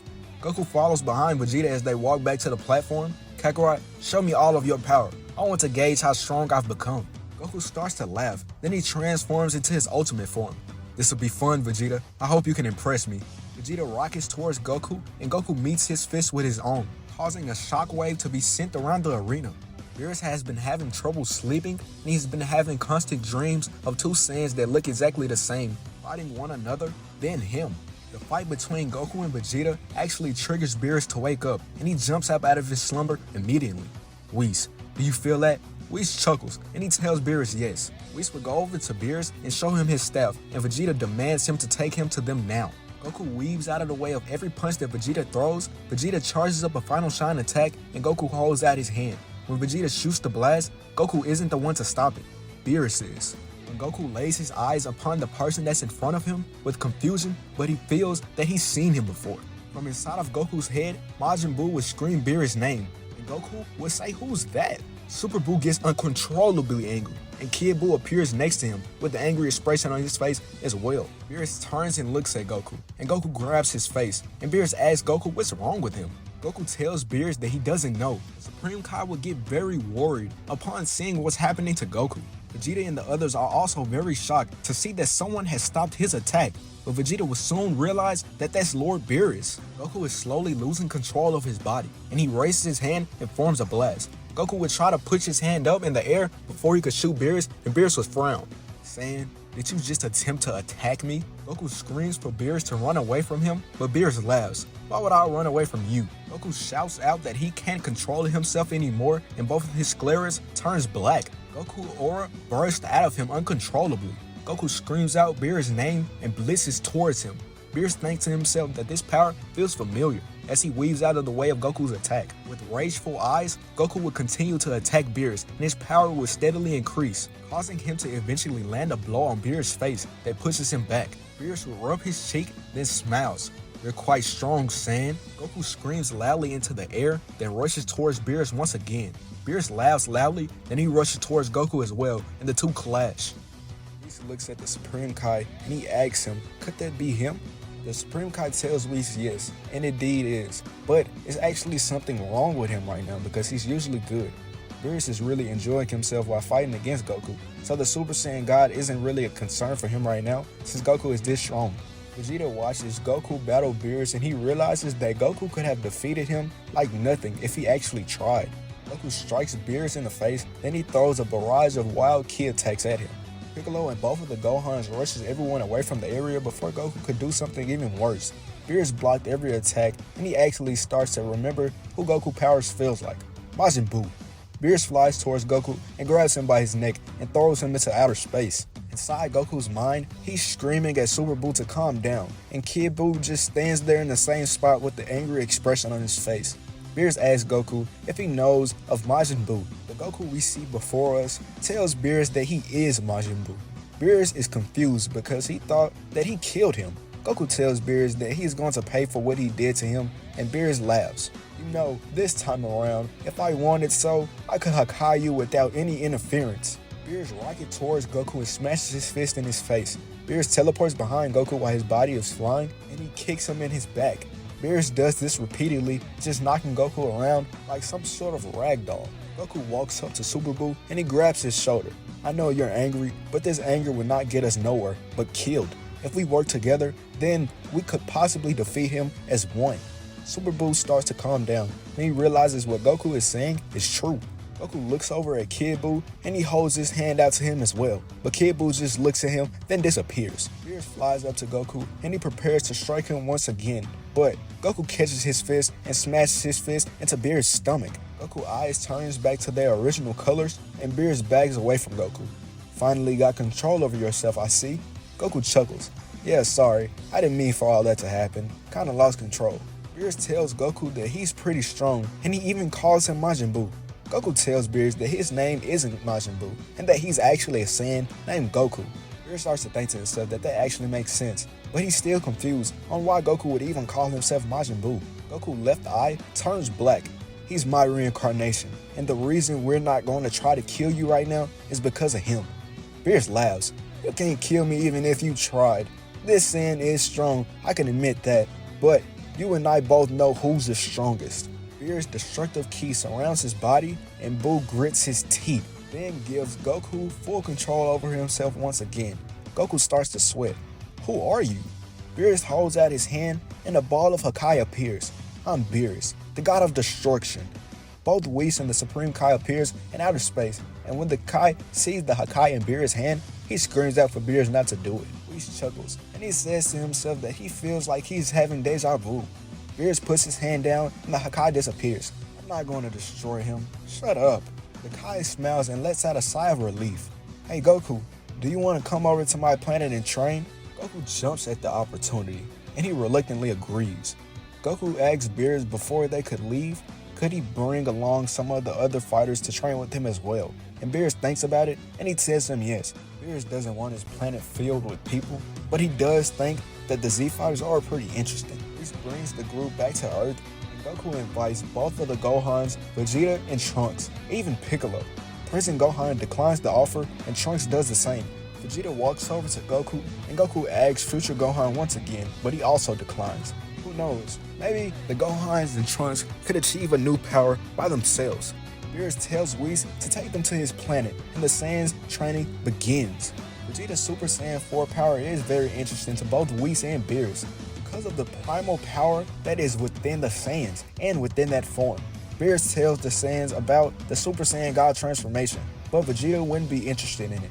Goku is intrigued about the transformation, and he actually wants to achieve it. Training with Whis, Vegeta still obtains God Ki, but instead of achieving the Super Saiyan God transformations, he infuses the Ki with his Super Saiyan 4 power. Goku would actually access God Ki much easier because of the Divine Ki that's dormant inside of him. When Goku transforms into a Super Saiyan God for the first time, Beerus is elated. Goku power feels beyond incredible. Beerus demands Goku to fight him at once, and Goku reluctantly agrees. Majin Buu admits to himself that Goku power is beyond anything he's actually felt before. And to his surprise, Kid Buu actually appears next to him. Majin Buu laughs because he knows that inside, Kid Buu is actually interested in Goku. Beerus would have to use much more of his power than he would have expected because of how powerful Goku is.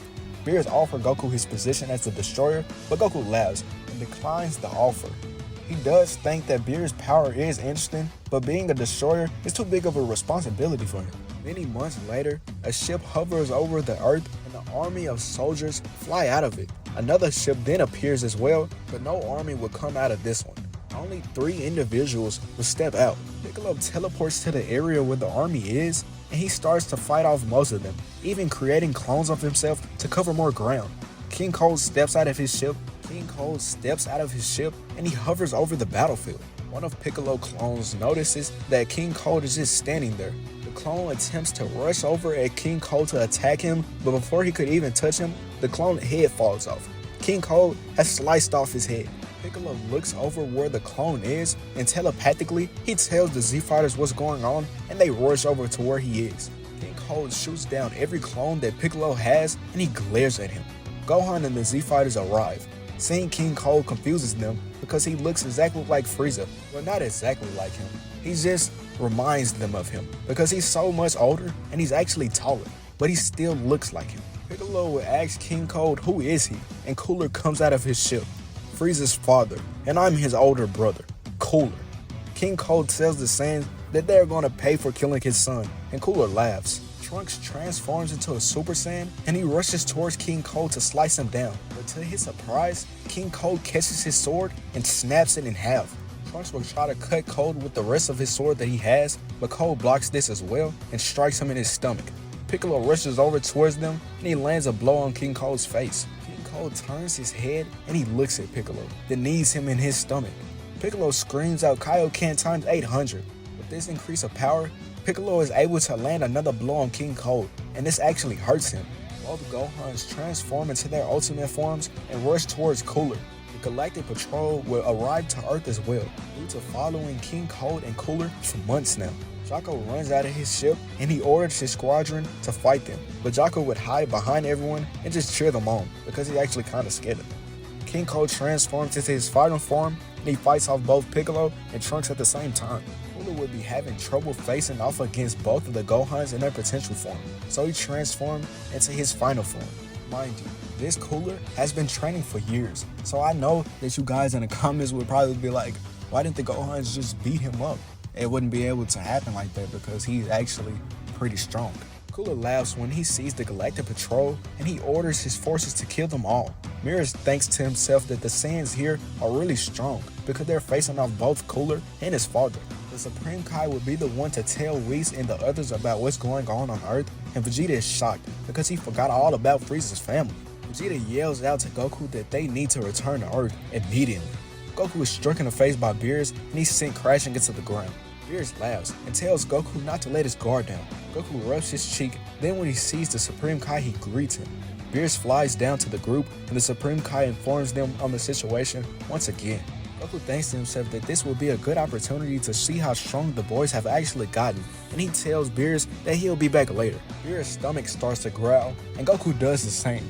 Beerus yells out for Whis to take them all to planet Earth. When the group arrives, they watch from afar while the others fight. King Cold punches Super Saiyan 3 Trunks in his stomach, then kicks Piccolo in his head. But they will still try to rush back towards him once again. King Cold is really getting tired of this, so he tells them that he's gonna kill them all now and destroy this planet. A death ball materializes in his hand, and he laughs and tells them that this is the end. Piccolo and Trunks will charge up their strongest attacks to try to counter the death ball, but they wouldn't be able to shoot them because the blast was swatted away by Vegeta. King Cold smiles. Well, Vegeta, I see that you're still alive. Vegeta asks King Cold what he's doing here, and Cold tells him that he's here to kill the Saiyan who killed his son. Vegeta smiles, then he points up at Goku. He's right over there, Cold. King Cold looks up at Goku, and he gets scared upon seeing Beerus. Beerus backs away, and he tells Cold that he won't interfere so he can go right ahead and do whatever he wants. Cold feels relieved, and he attempts to rush towards Goku, but Vegeta stops him once again. I can't let it be that easy. You have to get through me to actually get to him. King Cold throws a punch at Vegeta, but Vegeta sidesteps it and smashes his fist into King Cold's gut, causing him to spit up blood. Goku would take this opportunity to teleport where his sons are while they're having a standstill between them and Cooler. Goku tells his boys that they did good, but now it's his turn, and they bag off. Cooler laughs, and he tells them that he's going to kill them all soon anyway, so they should really all fight together. Goku smirks, and he goes into his potential unleashed form. Cooler will rush at Goku and throw a barrage of attacks at him, but Goku swats away every one of them. Goku laughs at Cooler. Is this all you got? Out of frustration, Cooler rushes towards Goku once again, but this time, Goku blears in front of him swiftly and strikes him in his face. Cooler wouldn't be able to even touch Goku throughout their entire fight, so he decides to show off his true power. Cooler lets out a loud scream, and a golden aura envelops his entire body, and he transforms. Golden Cooler is now seen. King Cold feels Cooler's power, and he gives him motivation to transform as well. Vegeta decides to step up his game too, so he transforms into a Super Saiyan 4. Cold screams out to Cooler to switch opponents, and Cooler obliges and he rushes towards Vegeta. Vegeta wouldn't even care that Cold is getting away because he's actually already beat him up. But he does actually want Cooler and King Cold to be his kills instead of Goku's, because he was the one to kill Frieza. Vegeta would soon realize that his Super Saiyan 4 power alone isn't strong enough for Cooler, because he's just stronger than Cold. Vegeta would fight in that form for a while, then he even pushes it to his full power, but it still isn't enough for Golden Cooler. Vegeta thinks to himself, he finally gets to do it, release all of his power, show the form that he's achieved while training with the gods. Vegeta laughs, and a reddish-pink aura materializes around his body. Cooler gets even more frustrated because the Saiyans keep evolving. The Z-Fighters, the Galactic Patrol, and everyone around looks at Vegeta in awe. He's managed to take his transformation to another level. Super Saiyan 4 Limit Breaker, Vegeta. This power catches the eye of Goku and Cooler. Even Mirrors, Beerus, and Whis are intrigued by Vegeta's new transformation. Vegeta would smirk at Cooler. Cooler would attempt to punch Vegeta, but Vegeta wouldn't move. Cooler's attack seemingly did nothing to him.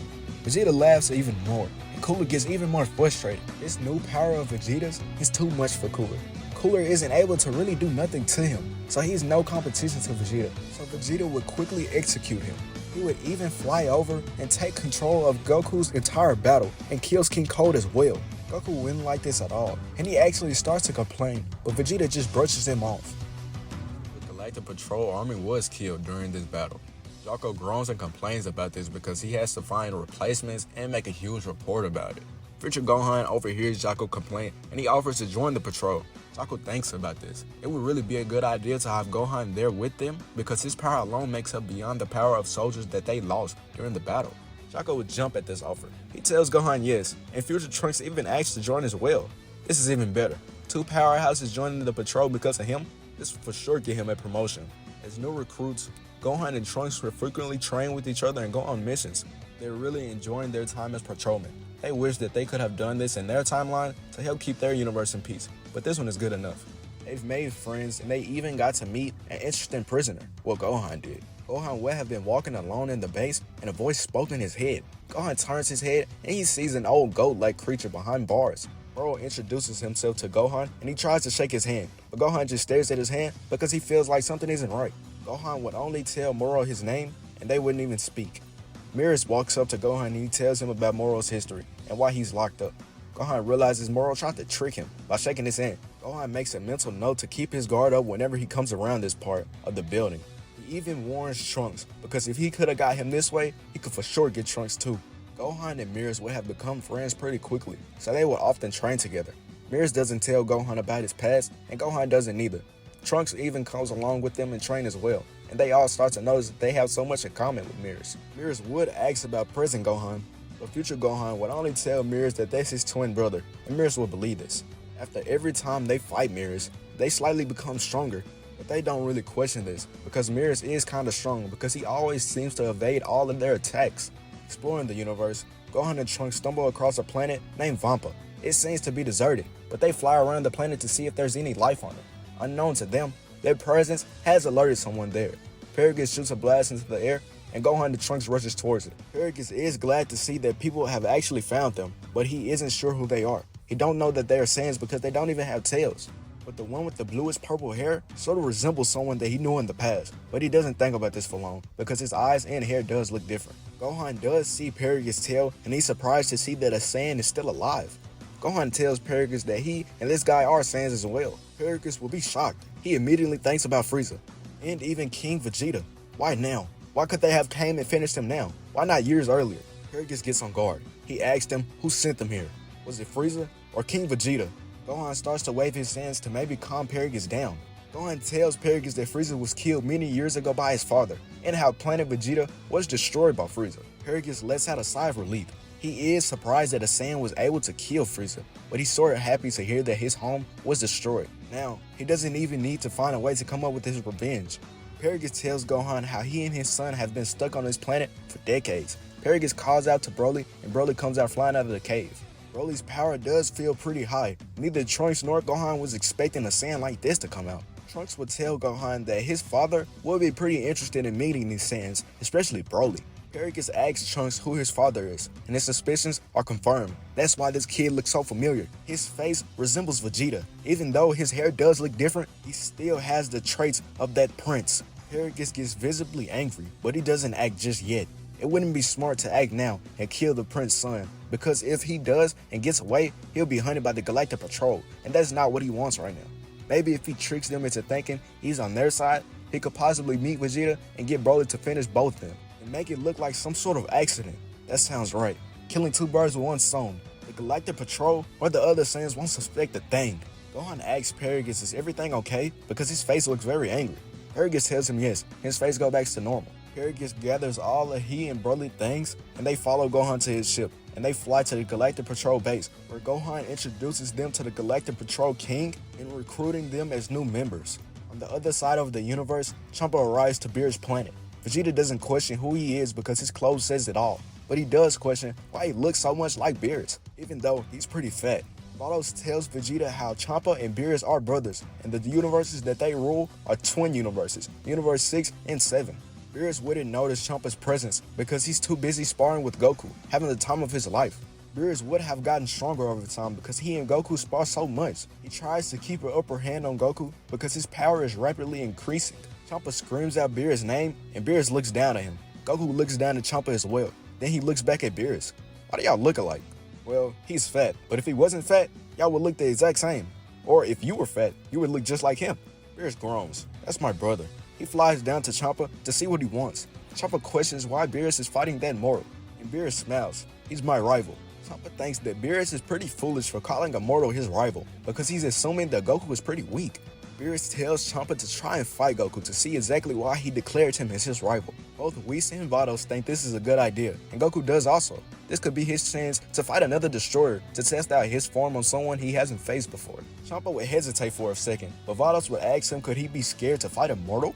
Champa tells Vados of course not, then he walks up to Goku. Goku transforms into a Super Saiyan God, and this form alone may be good enough to face off against Champa. But Goku doesn't know this, so he takes it a step further. A blue and pink aura envelops Goku's body, and he transforms into a Super Saiyan Blue. Champa starts to sweat. Maybe he could have at least made up an excuse to avoid this fight. He doesn't want to be embarrassed. Without any warning, Goku rushes towards Champa and strikes him in his face. Champa is hit by the full force of this blow, and he's sent flying because of it. Goku teleports behind Champa and kicks his body into the air. Then he attempts to do it once again, but Champa would grab Goku's fist and show off his power. The destructive aura that's coming off of Champa heats up the area. Goku and Champa begin clashing continuously, and Majin Buu inside of Goku wakes up, and he actually wants to turn inside this fight. The battle is sort of destroying Beerus' planet, but he doesn't even pay attention to it because he's too intrigued by this fight. Vados and Whis creates a dome around the area that Goku and Champa are fighting in, and and this will be strong enough to contain the chaos. Because Goku sorta underestimated Champa, he's actually being pushed. Goku thought he had used this power that he's finna showcase against the future version of himself, but Champa would be a good enough test. This power isn't Kaioken or Super Saiyan Blue Evolution, it's something better. Goku lets out a loud scream and his blue aura completely disappears. A wild pink aura is the only thing that is shown around him. Goku's hair turns completely pink and both of his scleras turns black, a complete combination of all forms of Majin Buu and Goku combined. Goku has actually made peace within himself, allowing him to access a power he's never tapped into before. Since we have no name for this form just yet, we could actually call this Rose or Super Saiyan God Berserk. But I don't know, I think Rose sounds better. Goku looks at Champa and smiles. He can see the concern in Champa's face and in his eyes. Beerus has only seen Goku use this form once before, but he didn't even get to fight against it due to him being knocked out instantly. Champa starts to scream out that he's the destroyer of Universe 6 and he will never be defeated by a mere mortal. A spear of destruction appears above Champa's hands and he's fully prepared to kill Goku to get his point across. Goku disappears from everyone's sight and only the angels will be able to see him. Champa wouldn't even know where to throw his attack because he can't even see Goku, so he starts screaming and tells Goku to stop hiding. Champa would hear a deep voice go through his ears, but he starts to look around and wouldn't even see anyone. Champa is becoming more and more paranoid by the second, and his attack disappears. Goku's fist is implanted in Champa's face in an instant. Champa's body is sent flying and it crashes into the dome. It even cracks and shatters it. The Universe 6 Destroyer has been bested by the mere Saiyan mortal, Goku. Champa's body plummets towards the ground and Beerus goes over and jokingly kicks him. Vados heals Champa, and Vegeta is at a loss of words. Kakarot has really defeated a destroyer. Who would have known that Kakarot would become this strong and achieve this much? Goku goes back to his base form and Champa gets up. He knew inside that he would lose his fight. He's completely embarrassed. He doesn't even want to try to take the earth or anything. He would just demand Vados to take him back to his universe, and he wouldn't even say bye to Beerus. Because of this fight, rumors start to spread around the multiverse. Immortal being able to defeat not one, but two destroyers. This word would have obviously reached Zamasu, and he's furious. This is blasphemy. This cannot stand. Zamasu would have also found out about the time traveling that happened within Universe 7, and he's even more infuriated. Zamasu will still have the plan to make the wish to get Goku's body. And when he makes the change, something that he did not expect immediately happens. Voices and mind grains. Zamasu doesn't even know what's going on, but something isn't right. There's no way Goku actually lived like this. These voices are too much for Zamasu to handle. Majin Buu is completely destroying Zamasu's mind, but Zamasu would still have a shred of sanity. He travels to the future, but to his surprise, everything is already destroyed. He looks up and sees two more Gokus in the distance, but he doesn't even want to engage them just yet. You finally decided to show up. I was beginning to think you forgot all about me. Goku Black turns around and he sees Goku. Goku Black would look at this version of Goku and smile evilly. Goku, I'm going to kill you. Future Goku feels something off about this Goku. He doesn't even feel the presence of Majin Buu within him. He comes to a conclusion that this isn't the Goku he knows. Could this be time travel? Well, no, this isn't right. Something has to be different. Future Goku introduces himself. I'm not the Goku that you're looking for. I call myself Buku. But tell me, who are you, imposter? Goku Black raises an eyebrow because he has no idea what Goku is talking about. The Goku that he watched on God 2 while fighting in the Universe 6 tournament didn't say anything like this or even feel like this. But it really doesn't even matter. He's gonna kill every Goku in existence anyway. Goku Black rushes towards Buku with his Keyblade, but his attack is dodged. Buku strikes Goku Black in the chest and his hand goes through him. Buku tells Goku Black that this is his fate. Pink goo begins to cover Goku's black body, then he's completely absorbed by Buku. The memories that Goku Black had and even the God Key within him was absorbed because of this. He thinks to himself that this power feels like nothing he's ever felt before. Maybe it's time for him to visit the future. Goku would try to go to the time machine, but then he would see another Goku Black from the corner of his eye. But this one seems like something is wrong with him. This Goku Black is actually going insane. The Buu inside him doesn't approve of himself or Goku being taken over by a complete stranger. Goku is confused. What could possibly be going on? He thought he just killed him. This Goku feels familiar though. He could actually sense the presence of Buu within inside him. But still, this doesn't even make sense. What's going on right now? Goku Black will scream out loud, get out of his head. Purple lightning begins to spark around his body and his aura shoots into the air. Goku shoots a large blast towards this Goku Black that blows him up instantly. There, that should take care of this. But then another person appears. And now it's actually Zamasu. This is getting annoying. Why are all these people just showing up? Goku dashes towards Zamasu and slices off his head, but then it starts to regenerate.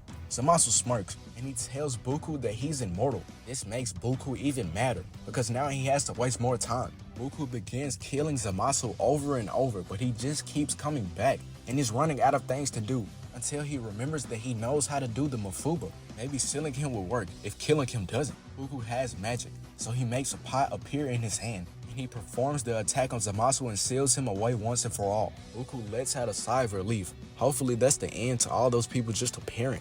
Goku walks over to the time machine, and he jumps in it, and he returns to the future. Hopefully Goku gives him a good fight. Waiting all these years better have been worth it. Goku's curious to see what Gohan has been up to since he's joined the Galactic Patrol. He's trying to convince Vegeta to come along with him so that they can check it out because Trunks is also there. He's pretty sure that Vegeta is also very curious because who do they actually know that's a part of the Galactic Patrol besides them two? Vegeta gives in. Goku holds his shoulder and searches for Gohan's ki. Then he teleports to him. Goku and Vegeta appears out of nowhere and startles Gohan because he wasn't even expecting them. Goku looks around and he's impressed. This place looks pretty cool. Gohan asks, what are they doing here? Trunks runs into the room to see what all the commotion is, and he's shocked to see his father.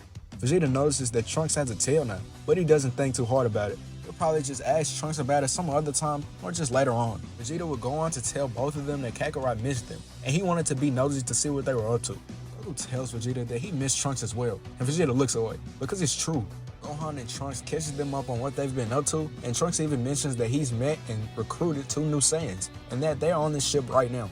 Both Goku and Vegeta say 2 more Saiyans, and Gohan says yeah, although at times the older one, Paragus, feels a little off, like he's hiding his true intentions. Trunks walks out and he goes to search for Broly and Paragus, and Broly will be the first one he finds, but not Paragus. He leaves a note inside that room so when Paragus come back, he can read it and know where they are. Trunks introduces Broly to Goku and his dad, and he even tells him that Broly actually is pretty strong. He has some type of hidden crazy power that he can't really control. And when they first ever sparred against him, he would fight pretty wild. But this would go in one ear and out the other. Goku doesn't even care. He's just intrigued to see another Saiyan, and he wants to fight him since he heard that he was strong. Goku would start to ask them where could he and Broly actually spar at. He wants to test out his power right now. And luckily, Gohan tells him that he could actually fight Broly. Since they don't have any missions right now, it would be okay. But he doesn't think it'll be a good idea to fight here. Both of their powers are too chaotic. Goku would agree. Maybe his power is too wild. But he has somewhere in mind. Goku tells everyone to hold on to him, then he teleports them to the world of the Kais. The Supreme Kai is happy to see Goku and the others, but he questions who is this guy next to them. And Goku tells him that his name is Broly, and he's a Saiyan. The Supreme Kai thinks it's great that they found another Saiyan, but he begins to sweat. Why would they bring him here? Surely they don't care enough to show him that they've found another Saiyan. Something isn't right. Goku grins. He tells him that he brought him here to test out his power. The Kai wouldn't have a problem with this, since the Saiyans have trained here before. But somehow, he still has a bad feeling. He doesn't even know that Broly power isn't like the other Saiyans. Vegeta would want to interfere and fight Broly first, but he doesn't when he remembers how he took over Kakarot's fight with King Cole. So he just sits back and watches with Gohan and Trunks. Plus, who knows, this Broly character probably isn't even that strong. Goku tells Broly that he doesn't have to hold back. He's strong enough to handle that uncontrollable power of his. Broly thinks about it. What if he loses control? The training he's done with Mirrors and the other Saiyans have been beneficial, but what if that wasn't enough? What if he kills everyone here because of his power? Goku can see the look on Broly's face, and he tells him just to trust him. Goku goes into a fighting stance, and Broly does as well. Broly rockets towards Goku to strike him, but to his surprise, Goku weaved out of the way. Goku places his hands on Broly's ribcage, and Broly's body is sent flying. Broly's confused. That hurt it, but it doesn't even make sense. The only thing he did was touch me. How did my body fly this far? This guy is different. Broly begins to smile, and he's excited. His Saiyan blood is pumping, and he wants more. Goku tells Broly to come at him. Broly rockets down faster than he did before, and even his punches has more power to them. He even transforms into the Kairi state without realizing. He's just having so much fun. Goku's actually pushing him. Vegeta is surprised. This Saiyan is pretty strong. He's letting off so much power, and he hasn't even transformed into a Super Saiyan. Could he possibly be a freak of nature just like Kakarot? Goku is still in his base form, but seeing Broly use his Akari form reminds him of his Berserk form. Goku creates space between him and Broly, and he tells him that he has a form similar to the one he's in right now. Broly raises an eyebrow. He thought he was the only one who had something like this, till a pink aura surrounds Goku's body, and his muscle grows, and his hair rises. Wow, he wasn't lying. Goku is more interesting than Broly thought. Goku smiles, and he looks at his hands. This form brings back memories. He thinks about the first time he ever used it against King Piccolo and when he used it against Vegeta. It's also surprising to see that someone else has a form like this. Broly could possibly be someone that could actually give him a challenge. Could Broly actually be Goku's new Saiyan rival? Broly and Goku clash. Goku would begin to notice that Broly's power is rapidly growing as he fights, but it still feels like he's holding something back. Goku and Broly rush towards each other and they meet fists. A shockwave will come from this. A golden greenish aura enveloped Broly's hand for just a second, and Goku noticed this. He has to see this power. Broly had to show him. Goku tells Broly to stop holding back, show his real power. Surely he's proven enough that he's more than capable of handling his power. Besides, he still has power he hasn't displayed as well. Goku's eyes flashes red, and Broly starts to believe him. Maybe he can handle my power. Broly starts to tell Goku that he's only able to control himself in this form for just a little bit. But maybe that's because he's never felt like he ever had to use his power, or faced anyone who's made him ever want to actually use it. Both Gohan and Trunks gets a flashback of the power Broly's talking about, Super Saiyan. Gohan tells Vegeta and the Kais that Broly's Super Saiyan isn't like theirs. The best way to compare his transformation of Super Saiyan is to when his father transforms into a Super Saiyan, or even a Super Saiyan 2. It's just that powerful. Broly begins to power up, and the Super Saiyan aura envelops his body, and his hair turns golden. Broly's pupils would disappear, and he begins to scream out loud, and his power bursts out of him even more. But then, they reappear. He's gained control of himself. Goku smiles at Broly. He knew he was able to do it. Goku would transform into a Super Saiyan as well, because he just knows that the Berserk form won't be enough to handle Broly's power. From Beerus' world, his ear starts to twitch. He asks Whis, does he feel that? And he tells him yes. It feels like Goku's power, but the power he feels the most belongs to someone else. Could Goku be facing off against someone? Beerus demands Whis to take him to Goku now. He has to know who Goku is fighting. They teleport to the Kai's planet, and the Supreme Kai bows before him. The Elder Kai side-eyes Beerus, and he talks under his breath. The Beerus looks at him. Who let you up? The Supreme Kai tells Beerus that it's a long story. Then they all just look up at Goku's fight. Beerus is surprised to see that Goku is actually fighting another Saiyan, because for all he knew, he thought he knew all the remaining Saiyans. Goku smirks. He transforms into a Super Saiyan 2, and he tells Majin Buu to wake up. Super Buu groans. He tells Goku he was wondering when he'll let him fight. Goku's scleras turn black, and his voice deepens. Goku cracks his neck, and he even stretches for a little bit. Broly would be confused, but all of a sudden, Goku's power feels different. Goku looks at Broly, and he chuckles. In a deep voice, Buu tells Goku that he actually found a real challenge, and Broly is confused even more. Why does he sound like that? Why is his eyes black? Pink electricity begins to crackle around Goku's body, and his orb bursts out of him. Goku rockets towards Broly and kicks him in his chest. Broly is sent flying. Broly starts to charge up an attack from his mouth, and he shoots it at Goku. Goku looks down at Vegeta, and he smirks. Then he shoots a Gallic gun at Broly's attack and cancels it out. Vegeta would smirk, and he would continue to watch the fight alongside everyone else. But to his surprise, Trunks walks up to him, and he asks him could they spar. He wants to show him how strong he's become. Vegeta is interested, so he obliges to Trunks' request. Then he walks over to a clear area space, and they get into their fighting stances. Trunks begins to charge up his power, and he goes through the first two Super Saiyan forms. When he reaches the third form, Vegeta would think he's done. He tells Trunks that he did get stronger, but he's already seen this form before. Vegeta transforms into a Super Saiyan 4, then he begins to rush towards Trunks. Trunks smirks. He tells Vegeta that he isn't done yet. Trunks' orb begins to flare up even more, and his hair changes back to its original color. Trunks lets out a loud scream, and Vegeta wouldn't even be able to attack him, because Trunks' power would have blown him away. Red fur begins to grow around Trunks' arms, and his hair shrinks into the style of a Super Saiyan 4. Vegeta is amazed. His son has done it. He's reached level 4. He's followed in his footsteps and reached the power he has wanted him to achieve since he gained it. It's all starting to make sense to him now. Vegeta tells Trunks, is this why he has his tail now? And Trunks smiles and nods his head. Vegeta's proud. He commends his son. But now, the real fight begins. Broly and Goku even pause their fight to look over at both Vegeta and Trunks. Goku is glad to see that Trunks was able to achieve this power, and he's proud of him. And Gohan is proud as well. Vegeta and Trunks will clash.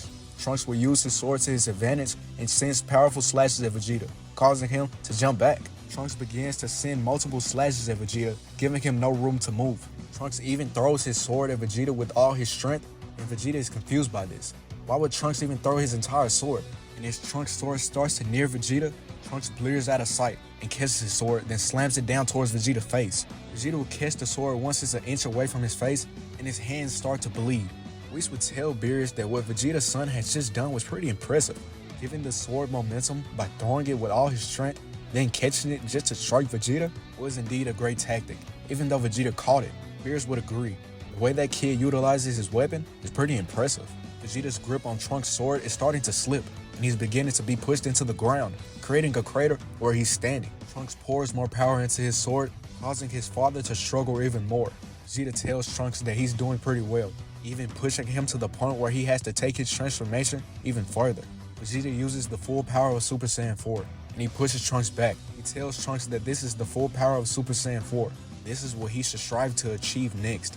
Vegeta appears in front of Trunks and smashes his fist into Trunks' stomach, then grabs him by his hair and throws him into the ground. Trunks gets up and he jumps back. He slams his sword into the ground, then puts both of his hands together to formulate a blast.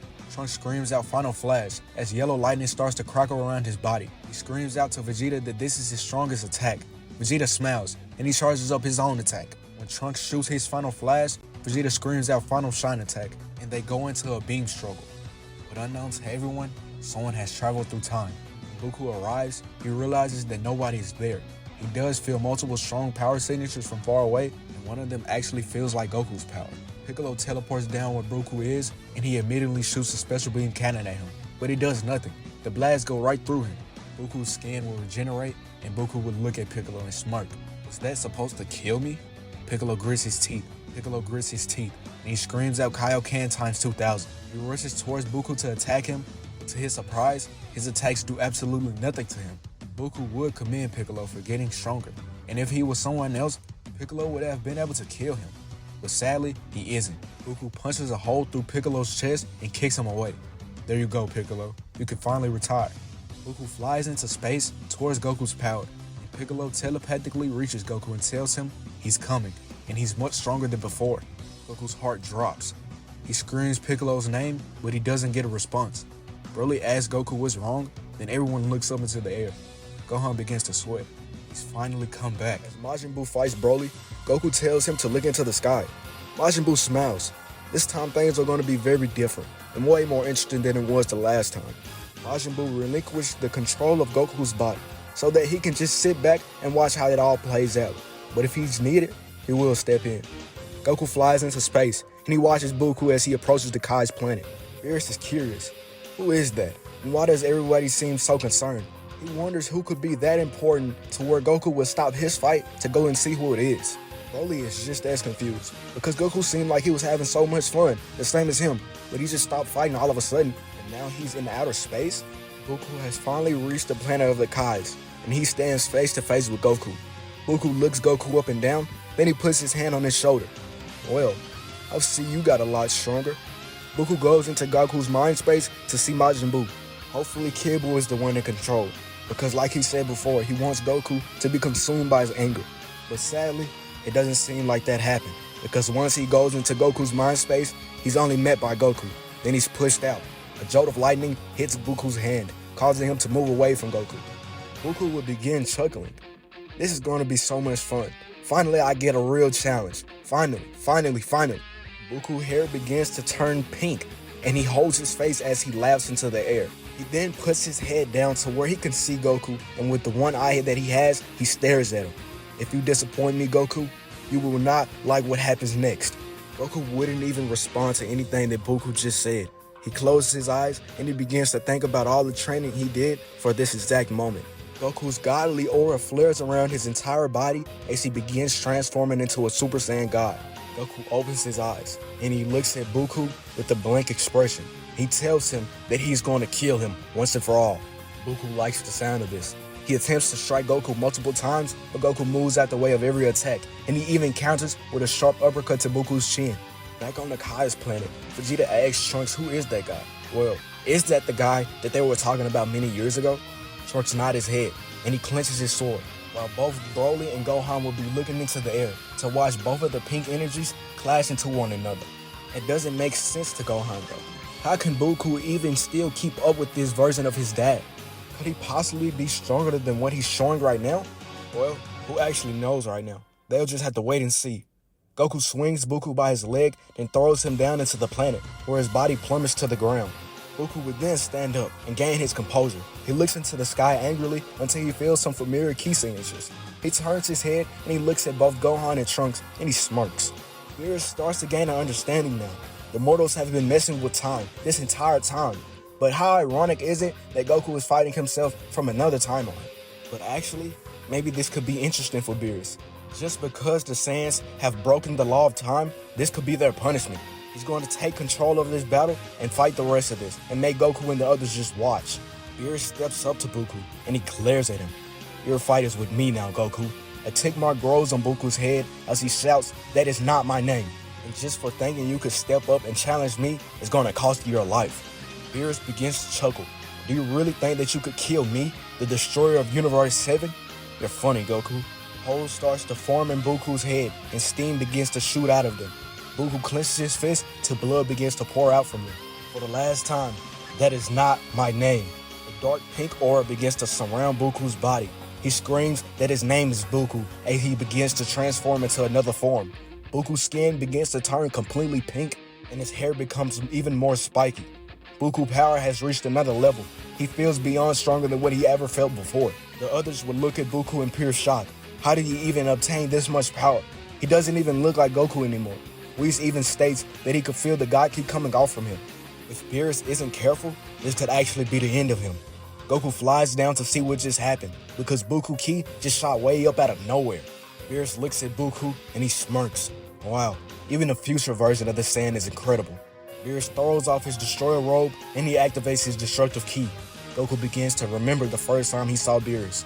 Majin Buu tells him that's exactly what's happening right now. You have to keep in mind that Goku has never seen Beerus till now, so he still has that rage built inside of him from the Majin Buu before him. Goku may even feel more anger than what Goku felt just because of his relationship with Kid Buu. Goku clenches his teeth. Goku power feels like it multiplied by thousands. Even when he thought he couldn't get no stronger, he goes and do something like this. Goku yells out to Beerus to be careful, and he flies over to where the others are. Beerus scoffs, which angers Goku even more. Is he actually thinking that he's nothing? Does he actually think he's going to get away with treating him like some type of weakling? Beerus will try to say something else to Goku, but he isn't able to get his words out due to being struck in the face. Goku tries to strike Beerus once again, but he moves out of the way, and he tells him not to get cocky. Beerus would then land a kick on Goku's back that causes them to create space between the two. Goku turns around and he starts to rush towards Beerus at great speeds, and Beerus does the same, leading them two to begin clashing. Beerus isn't having an as easy as time as he thought he would have at first because Goku is constantly growing throughout this fight. Goku power feels a lot like Goku's, but then again, it feels way more malevolent. Goku actually starts to look at Goku, and he's curious about why his skin is pink. He basically looked just like Majin Buu. He didn't even know that was possible to even happen. Is that some type of transformation? Majin Buu folds his arms. Goku has become one with that version of himself. He has the emotions, powers, and the looks that I have fused with his own. Unlike how you and I are, we're actually separate beings. But him, he's one. That's why his power feels completely different. Goku tells Buu that he didn't even know that was possible. Buu scoffs. He never even asked.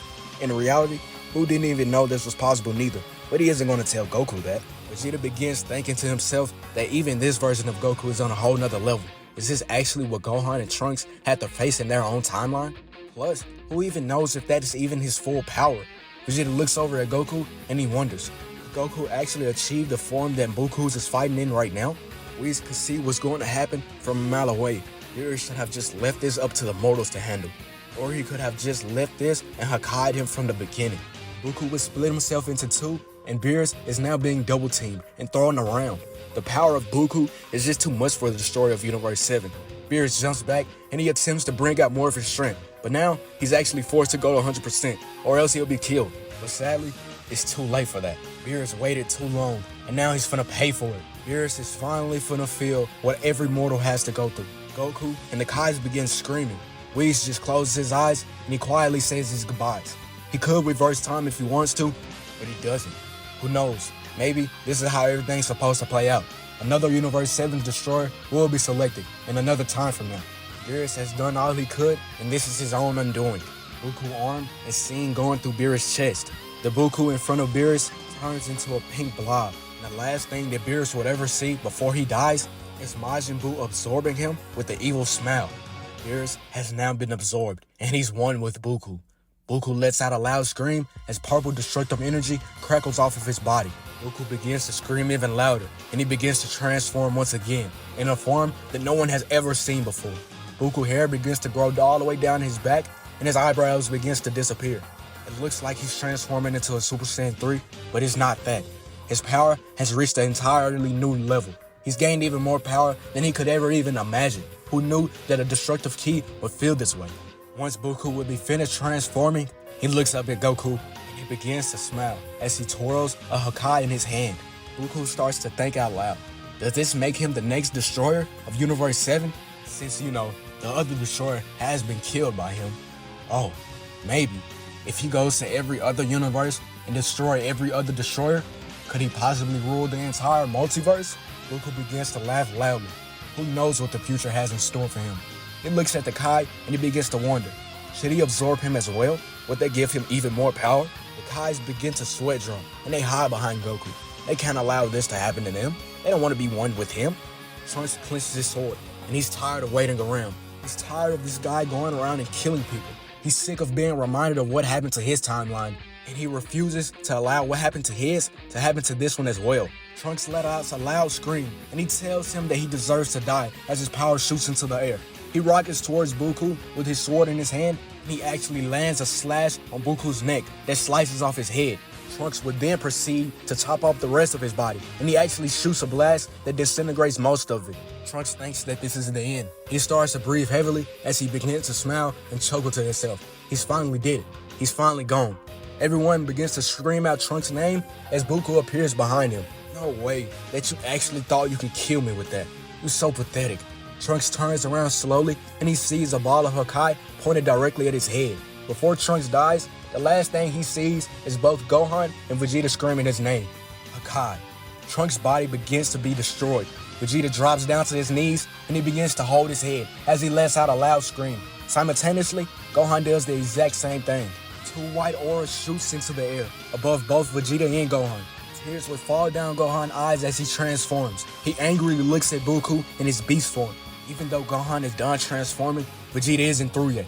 He continues to scream out loud and he's finally reached the new form. But this isn't enough, and he knows that. He has to go a step further. Vegeta begins to scream even louder as a blue and white aura envelops around his entire body. His hair even becomes even more shiny white. Now, he's finally done it.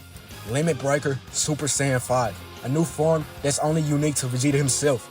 Goku looks over at the two of them and he's surprised. Both of their hair is white, but in two different styles.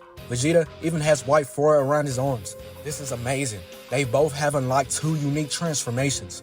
The Kais and even Whis look at the two of them. The Saiyans never cease to impress them. They always find a way to break their limits. Goku's exhilarating. These two has actually gotten insanely stronger out of nowhere. This fight is sure to be better than the one he had with Beerus. Goku tells Gohan and Vegeta if they disappoint, they're gonna end up like dear old Trunks. Gohan will clench his teeth. No way he just disrespected Trunks after he killed him. Both he and Vegeta are raving in anger. Vegeta, are you ready? Without a warning, Vegeta dashes towards Goku alongside future Gohan in great speeds. The Kais are blown away. They didn't even see them move. Not even Broly seen them move. These guys are actually on a whole nother level. They're actually both in sync with each other. Each time Gohan lands a strike on Goku, Vegeta follows up with a strike of his own. Goku is basically being boxed in. Goku begins to laugh loudly. These two are actually pushing him. He lets out a loud scream that pushes both of them away. Goku forms a Hakai blast the size of a basketball, and he throws it at Vegeta. But to his surprise, Vegeta catches it and smashes it. Goku blitzes towards Vegeta, and both of them begins to clash, while future Gohan stands on standby until Goku knocks Vegeta into the ground. Gohan flashes behind him and strikes him in his back. Before he could even turn around, Gohan delivers 15 swift attacks to Goku and then kicks him towards Vegeta. Vegeta forms a ball of ki in his hand as Goku comes flying towards him and smashes it in his face. The blast would explode once it made contact with him, causing some of his face to melt off while sending him back flying towards Gohan, where he's struck by a bone-crushing blow to his body. Goku spits out blood. Is this really what's happening to him right now? Goku dodges out of the way before Gohan could do anything else, then kicks him in his torso. Then he knees him in his chin. Gohan will be pushed back a little bit because that actually hurted a lot. Vegeta would then appear behind Goku and grab him by his hair and swings him into the air. Future Gohan would begin powering up a full-powered Masenko.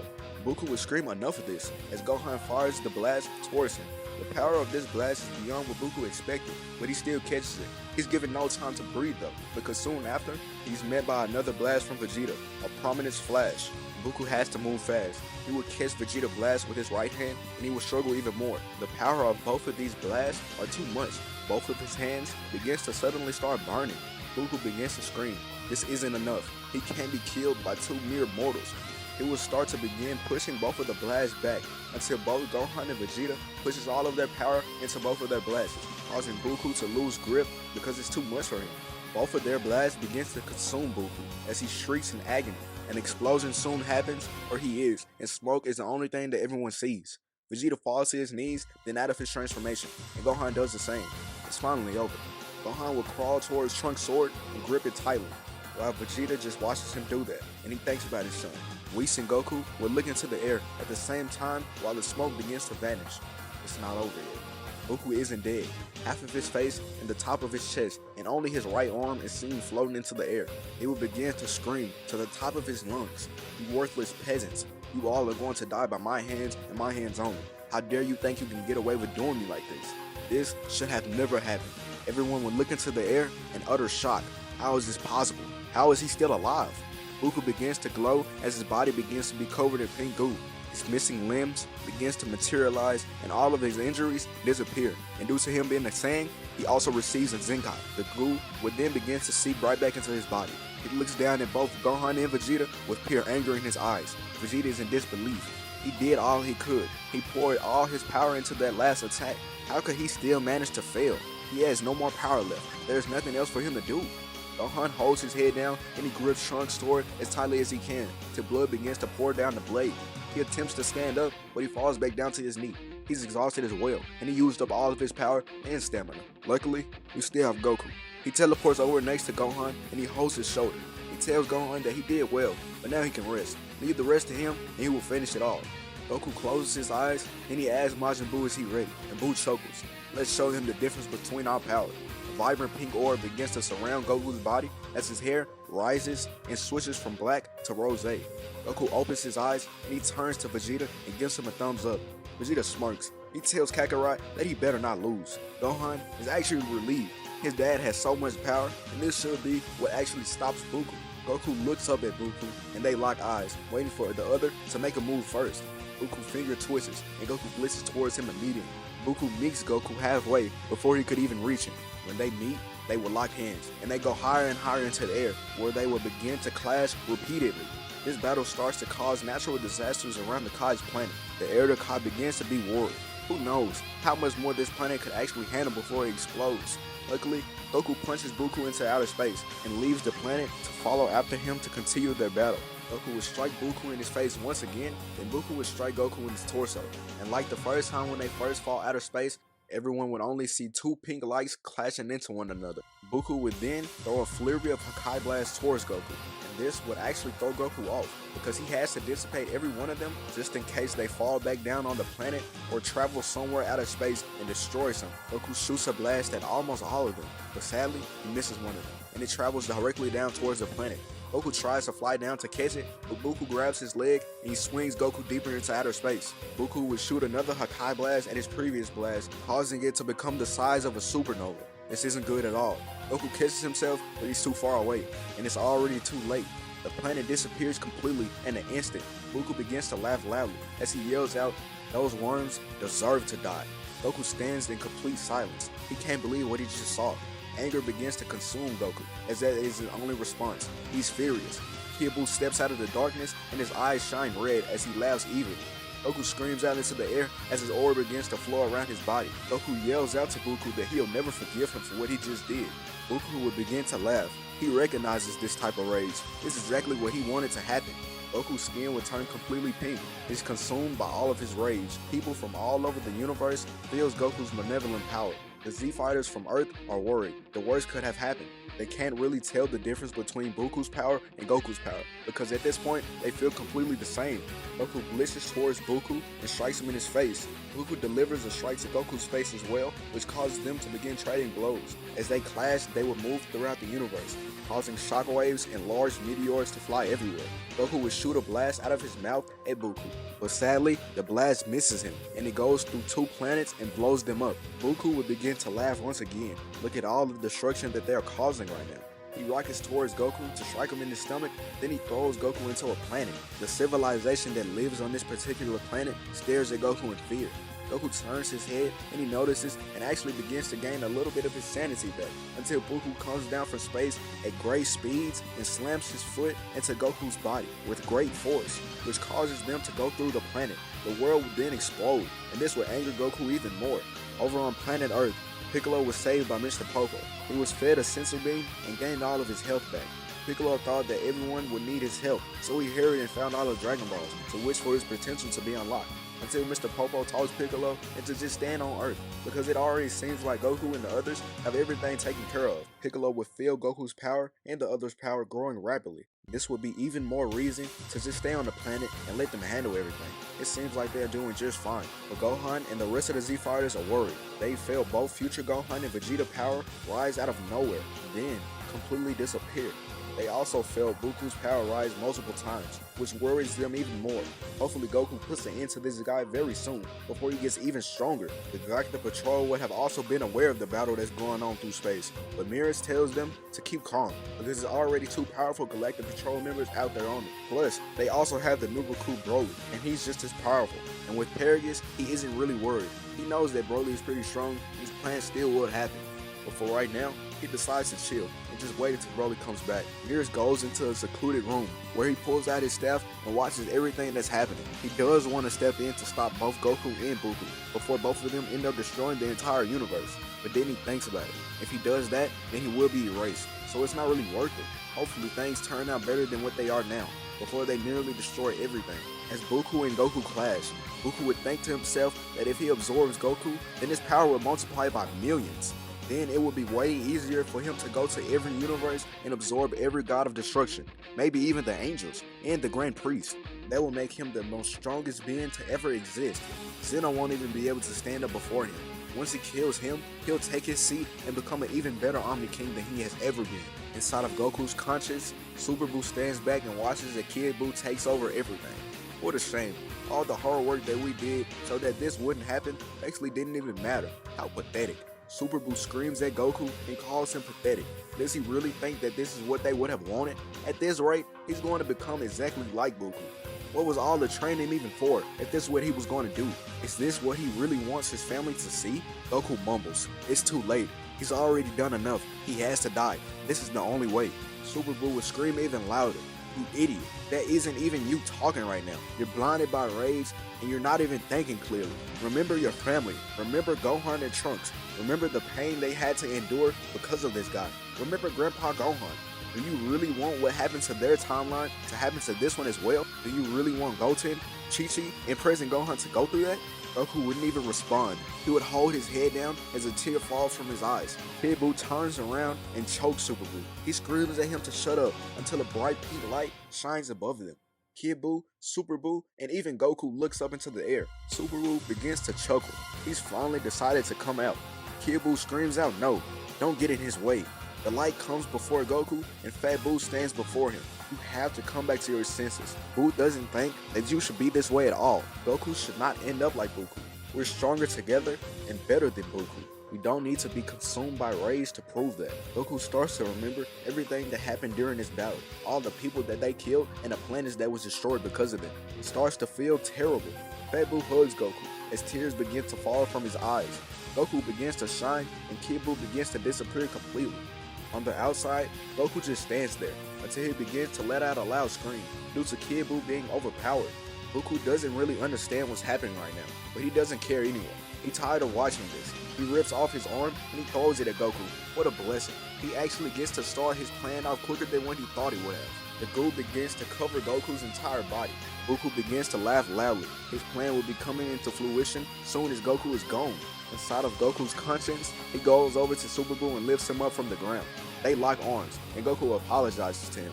Super Buu smirks, and he tells Goku, now the real battle finally starts now.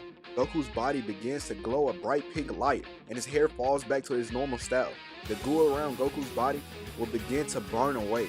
As Goku begins to transform, Goku will stop laughing as he starts to notice what's going on right in front of him. The two counterparts face off once again. Who would have known that either one of them would have grown this much in such a short time? As Goku stares at Goku, he begins to realize that Goku's malevolent energy completely disappeared. His ki and aura feels peaceful. Goku scoffs. This is disgusting. You really are pathetic. Goku raises his arm as a gigantic spear of Hakai will begin to materialize above his body. Goku wouldn't react. He just stands there and watches as the blast comes towards him. When it's about arm lengths away, he finally moves. Goku extends his arm and he catches the orb, then raises it into the air with one hand. The orb will begin to grow even larger than what it was before he caught it, and Goku even makes it change colors, turning it into pink. The gigantic spear would then explode. Sparkling beautiful lights would then begin to cloud the entire area. Planets that are nearly to begin to see the lights, and they will actually enjoy this moment. Goku would tell Goku he's giving him one last chance to leave and never come back. He will live the rest of his life, and he could even rewrite his wrongs. This will come off as an insult to Goku. His pride begins to get the best of him. Who do you think you are, trying to spare me? Goku would begin to steam. Do you really think your power is greater than mine? Goku begins to raise his ki and scream out Goku's name.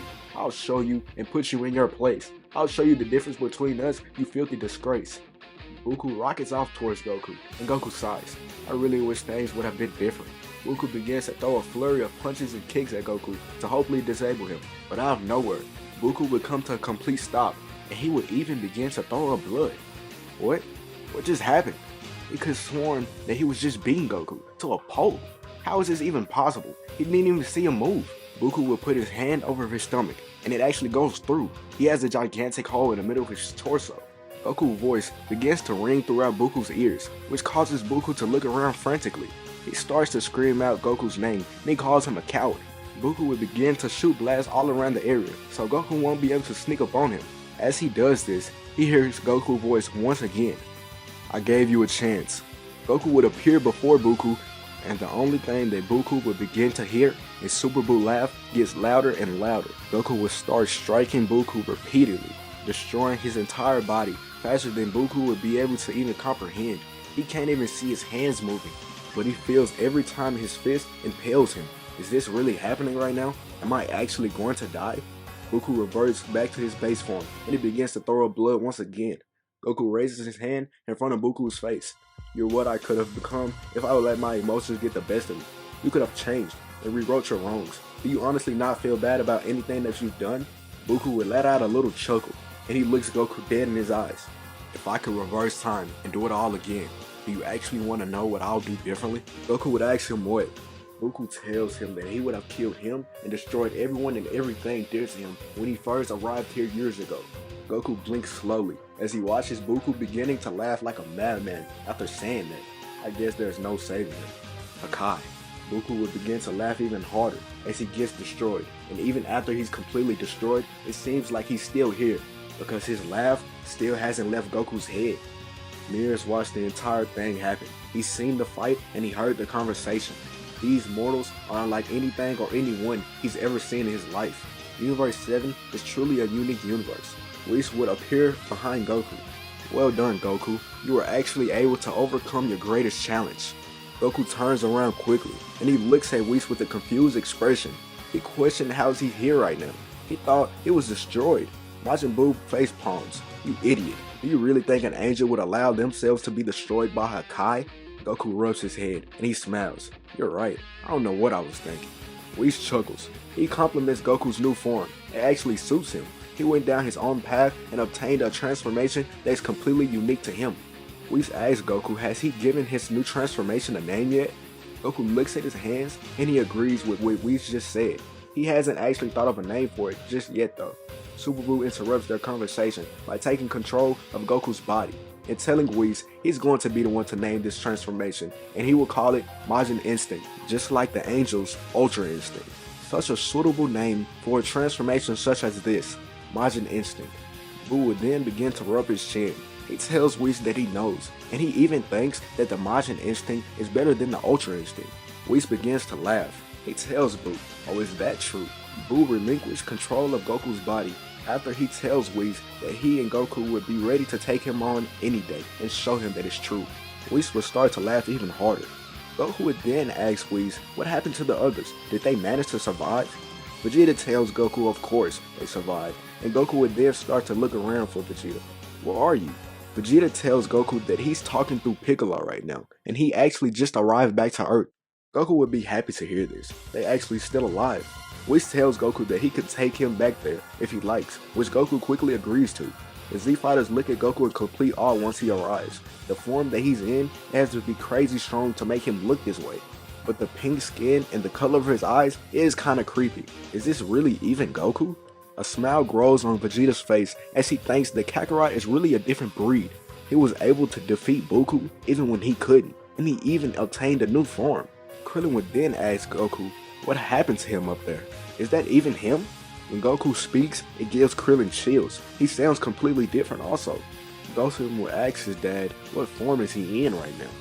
Everyone else would be eager to hear Goku's response because they're curious as well. Goku smirks. He tells Goten that he calls this form Majin Instinct. Goku goes back to his base form and basically shrinks.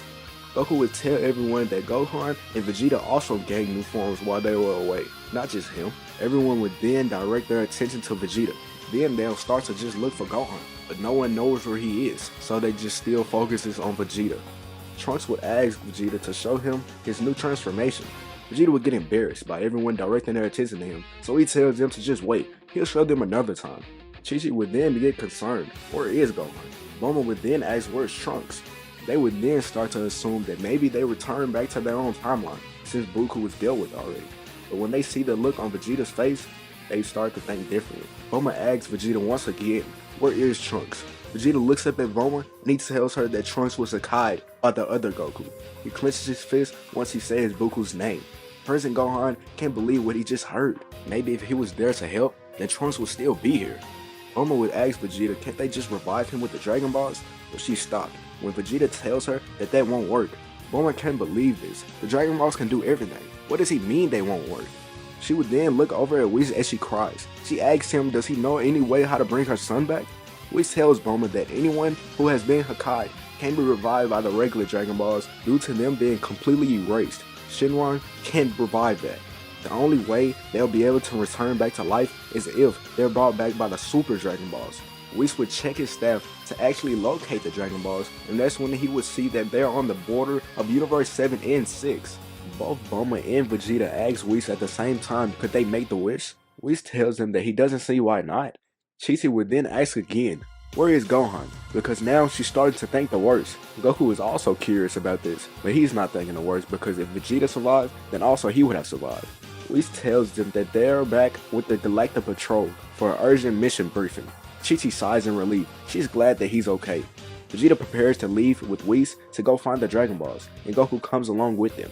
Bulma tells Vegeta before he goes to bring their boy back, and Vegeta actually embraces Bulma in front of everyone for the very first time, and he tells her that he will.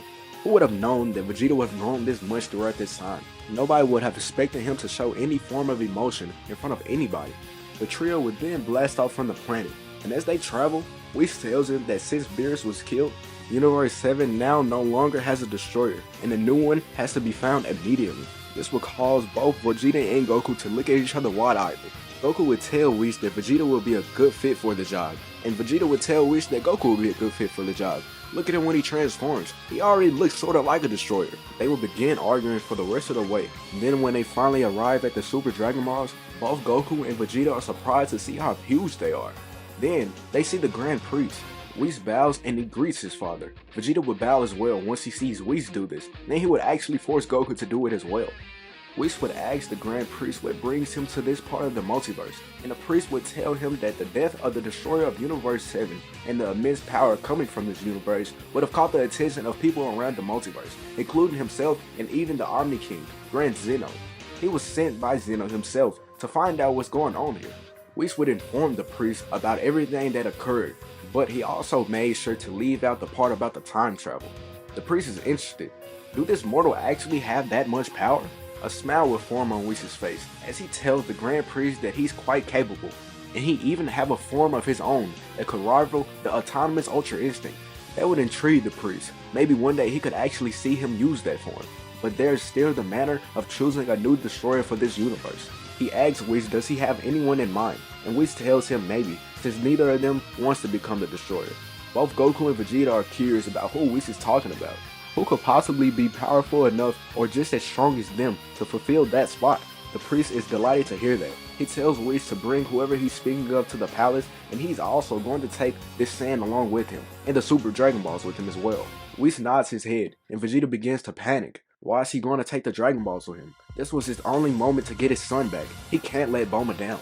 He tries to say something to the priest, but sadly, it's already too late. He left with Kakarot. He left so fast that he couldn't even speak. Vegeta would frantically ask Whis to take him with him, so that he can ask them to allow him to use the Dragon Balls. Whis thinks about it, and he agrees.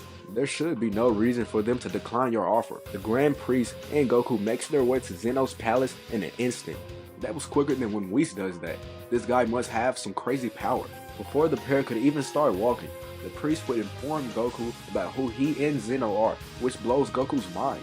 This guy is actually stronger than all of the angels, and what's even crazier, this Zeno guy is even stronger than he is. As they make their way to the palace, Goku would be expecting Zeno to be a super muscular, mean-looking, elegant guy.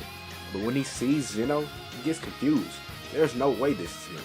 He tries to walk up to him, but the guards would quickly jump in front of him. Majin Buu tells Goku that looks can be very deceiving, so don't do anything else that is dumb, so that we won't get erased.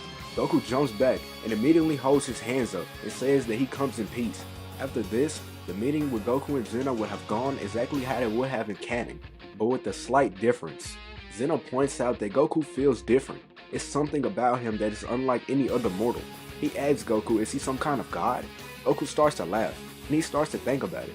What could he even call himself? Majin Buu would tell Goku since he's unlike any of his race, he could actually call himself a Majin Saiyan. Goku likes the sound of that. He tells Zeno that he's a Majin Saiyan, the only one in his universe. He's not sure if that makes him some sort of deity though. Zeno tells Goku that he's never heard of that before, and the Grand Priest would also say that. Zeno tells Goku that he felt his power from his universe, so that means that he's really strong. Goku would smile. He tells Zeno that he could actually show him how strong he is, if he wants. But before Zeno could even answer, Whis appears. He apologizes for the interruption, but he tells them that he brought the next Universe 7 Destroyer. Goku would turn around to see who Whis brought back, and he's actually surprised to see future Gohan of all people standing next to him. He screams Gohan's name in shock. It's actually a surprise that Gohan would even consider becoming a destroyer.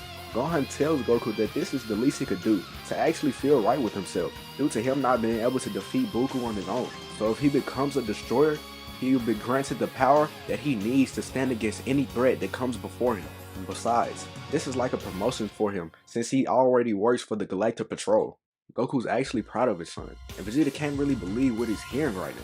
This is so noble of him. The Grand Priest would then send a message to every destroyer and every angel around the multiverse to tell them to come to his palace immediately. And once every one of them arrive, he informs them of the death of Beerus and the introduction of the new destroyer of Universe 7, the Saiyan known as Gohan. Champa can't believe what he's hearing right now. His brother is actually dead? This will cause the other destroyers and angels to begin talking amongst themselves about Gohan. Statements like, he's too young, Universe 7 will be destroyed under this mortal's control in no time, his power doesn't even feel high at all, would be heard around the room, and this will actually aggravate Gohan. A smirk will grow on Goku's face as he watches Gohan walk up towards the destroyers.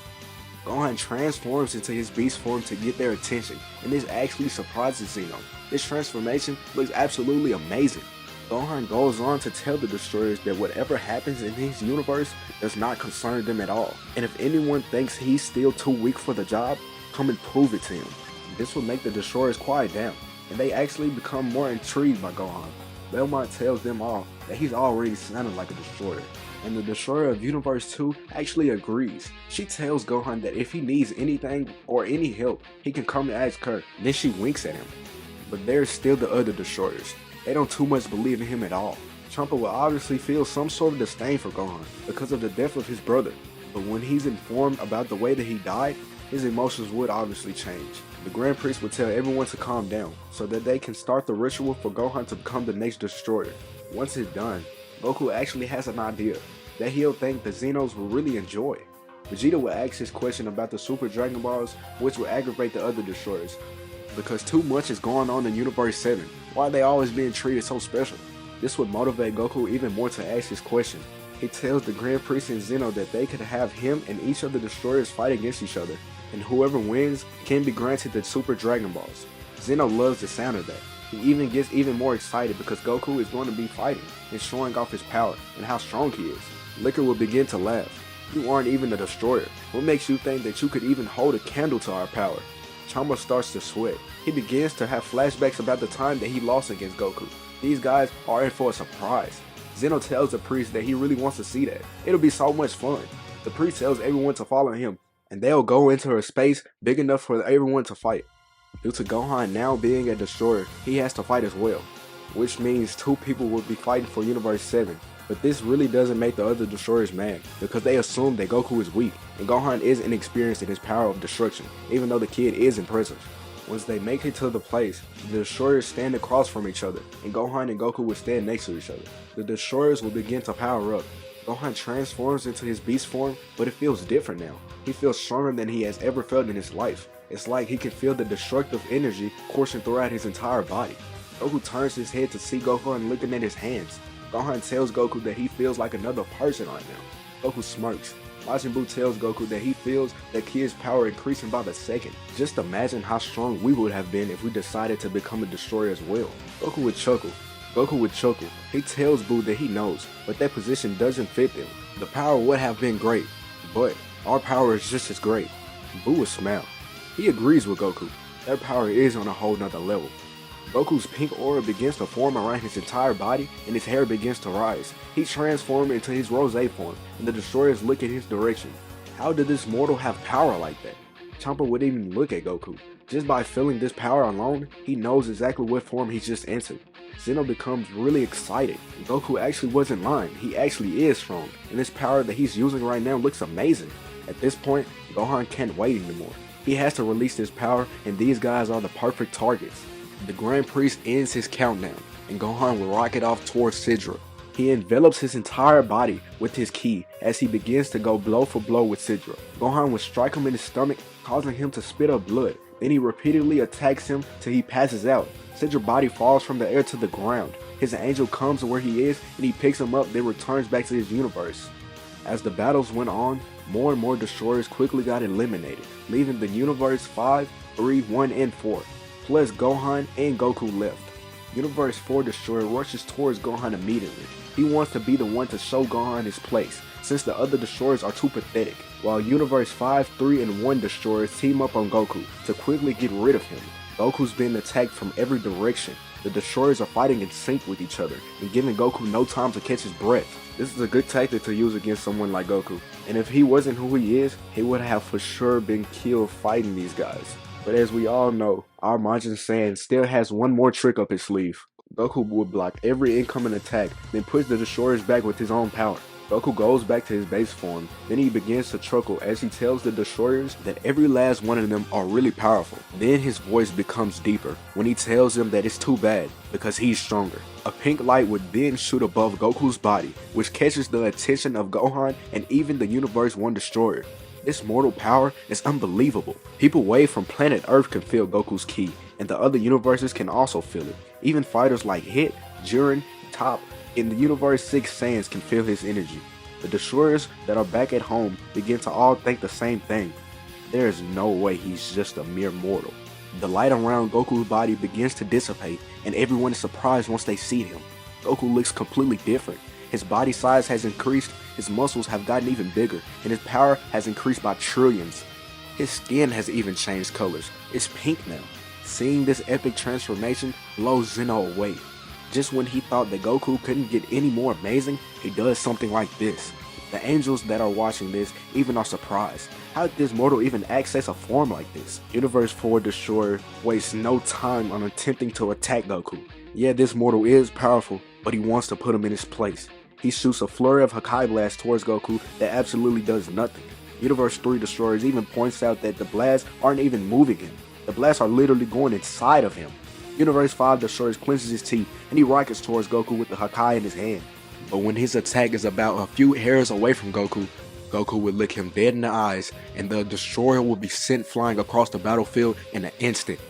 The other Destroyers would look at the Universe 5 Destroyer body fly across the battlefield in confusion, because from all that they seen, Goku didn't even move. Both Destroyers would suddenly fall from the sky like flies. It's over, was the last thing that they heard before they passed out. 8 fist prints would begin to grow around their upper body once they hit the ground to show what caused them to be defeated. Their angels would quickly go to pick them up and return them back to their universes. The angel of the Universe 5 Destroyer would fly over to him as well, because he hasn't moved an inch since he's gone over there. And just as everyone expected, he was knocked out cold. Gohan and the Universe 1 Destroyer will be in a beam struggle.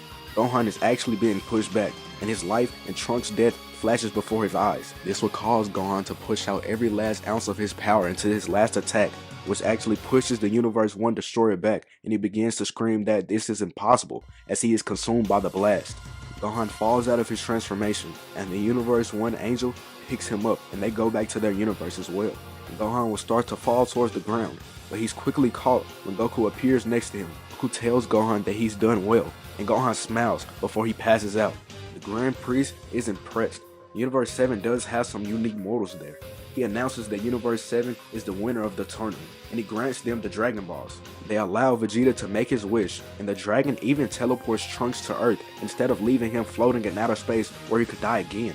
Zeno would have been beyond satisfied after watching all of this, and he's actually sleepy.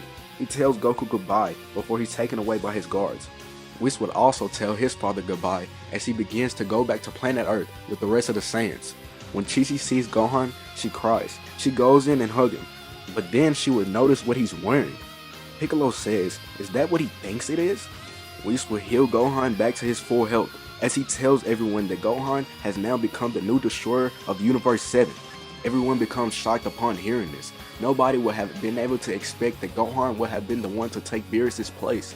Trunks turns around to see Gohan, and Gohan looks at Trunks in surprise. They would say each other's name and walk up to one another and high-five each other.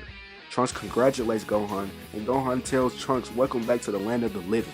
He would also tell him that Jocko has a ton of missions for him when he returns back to HQ.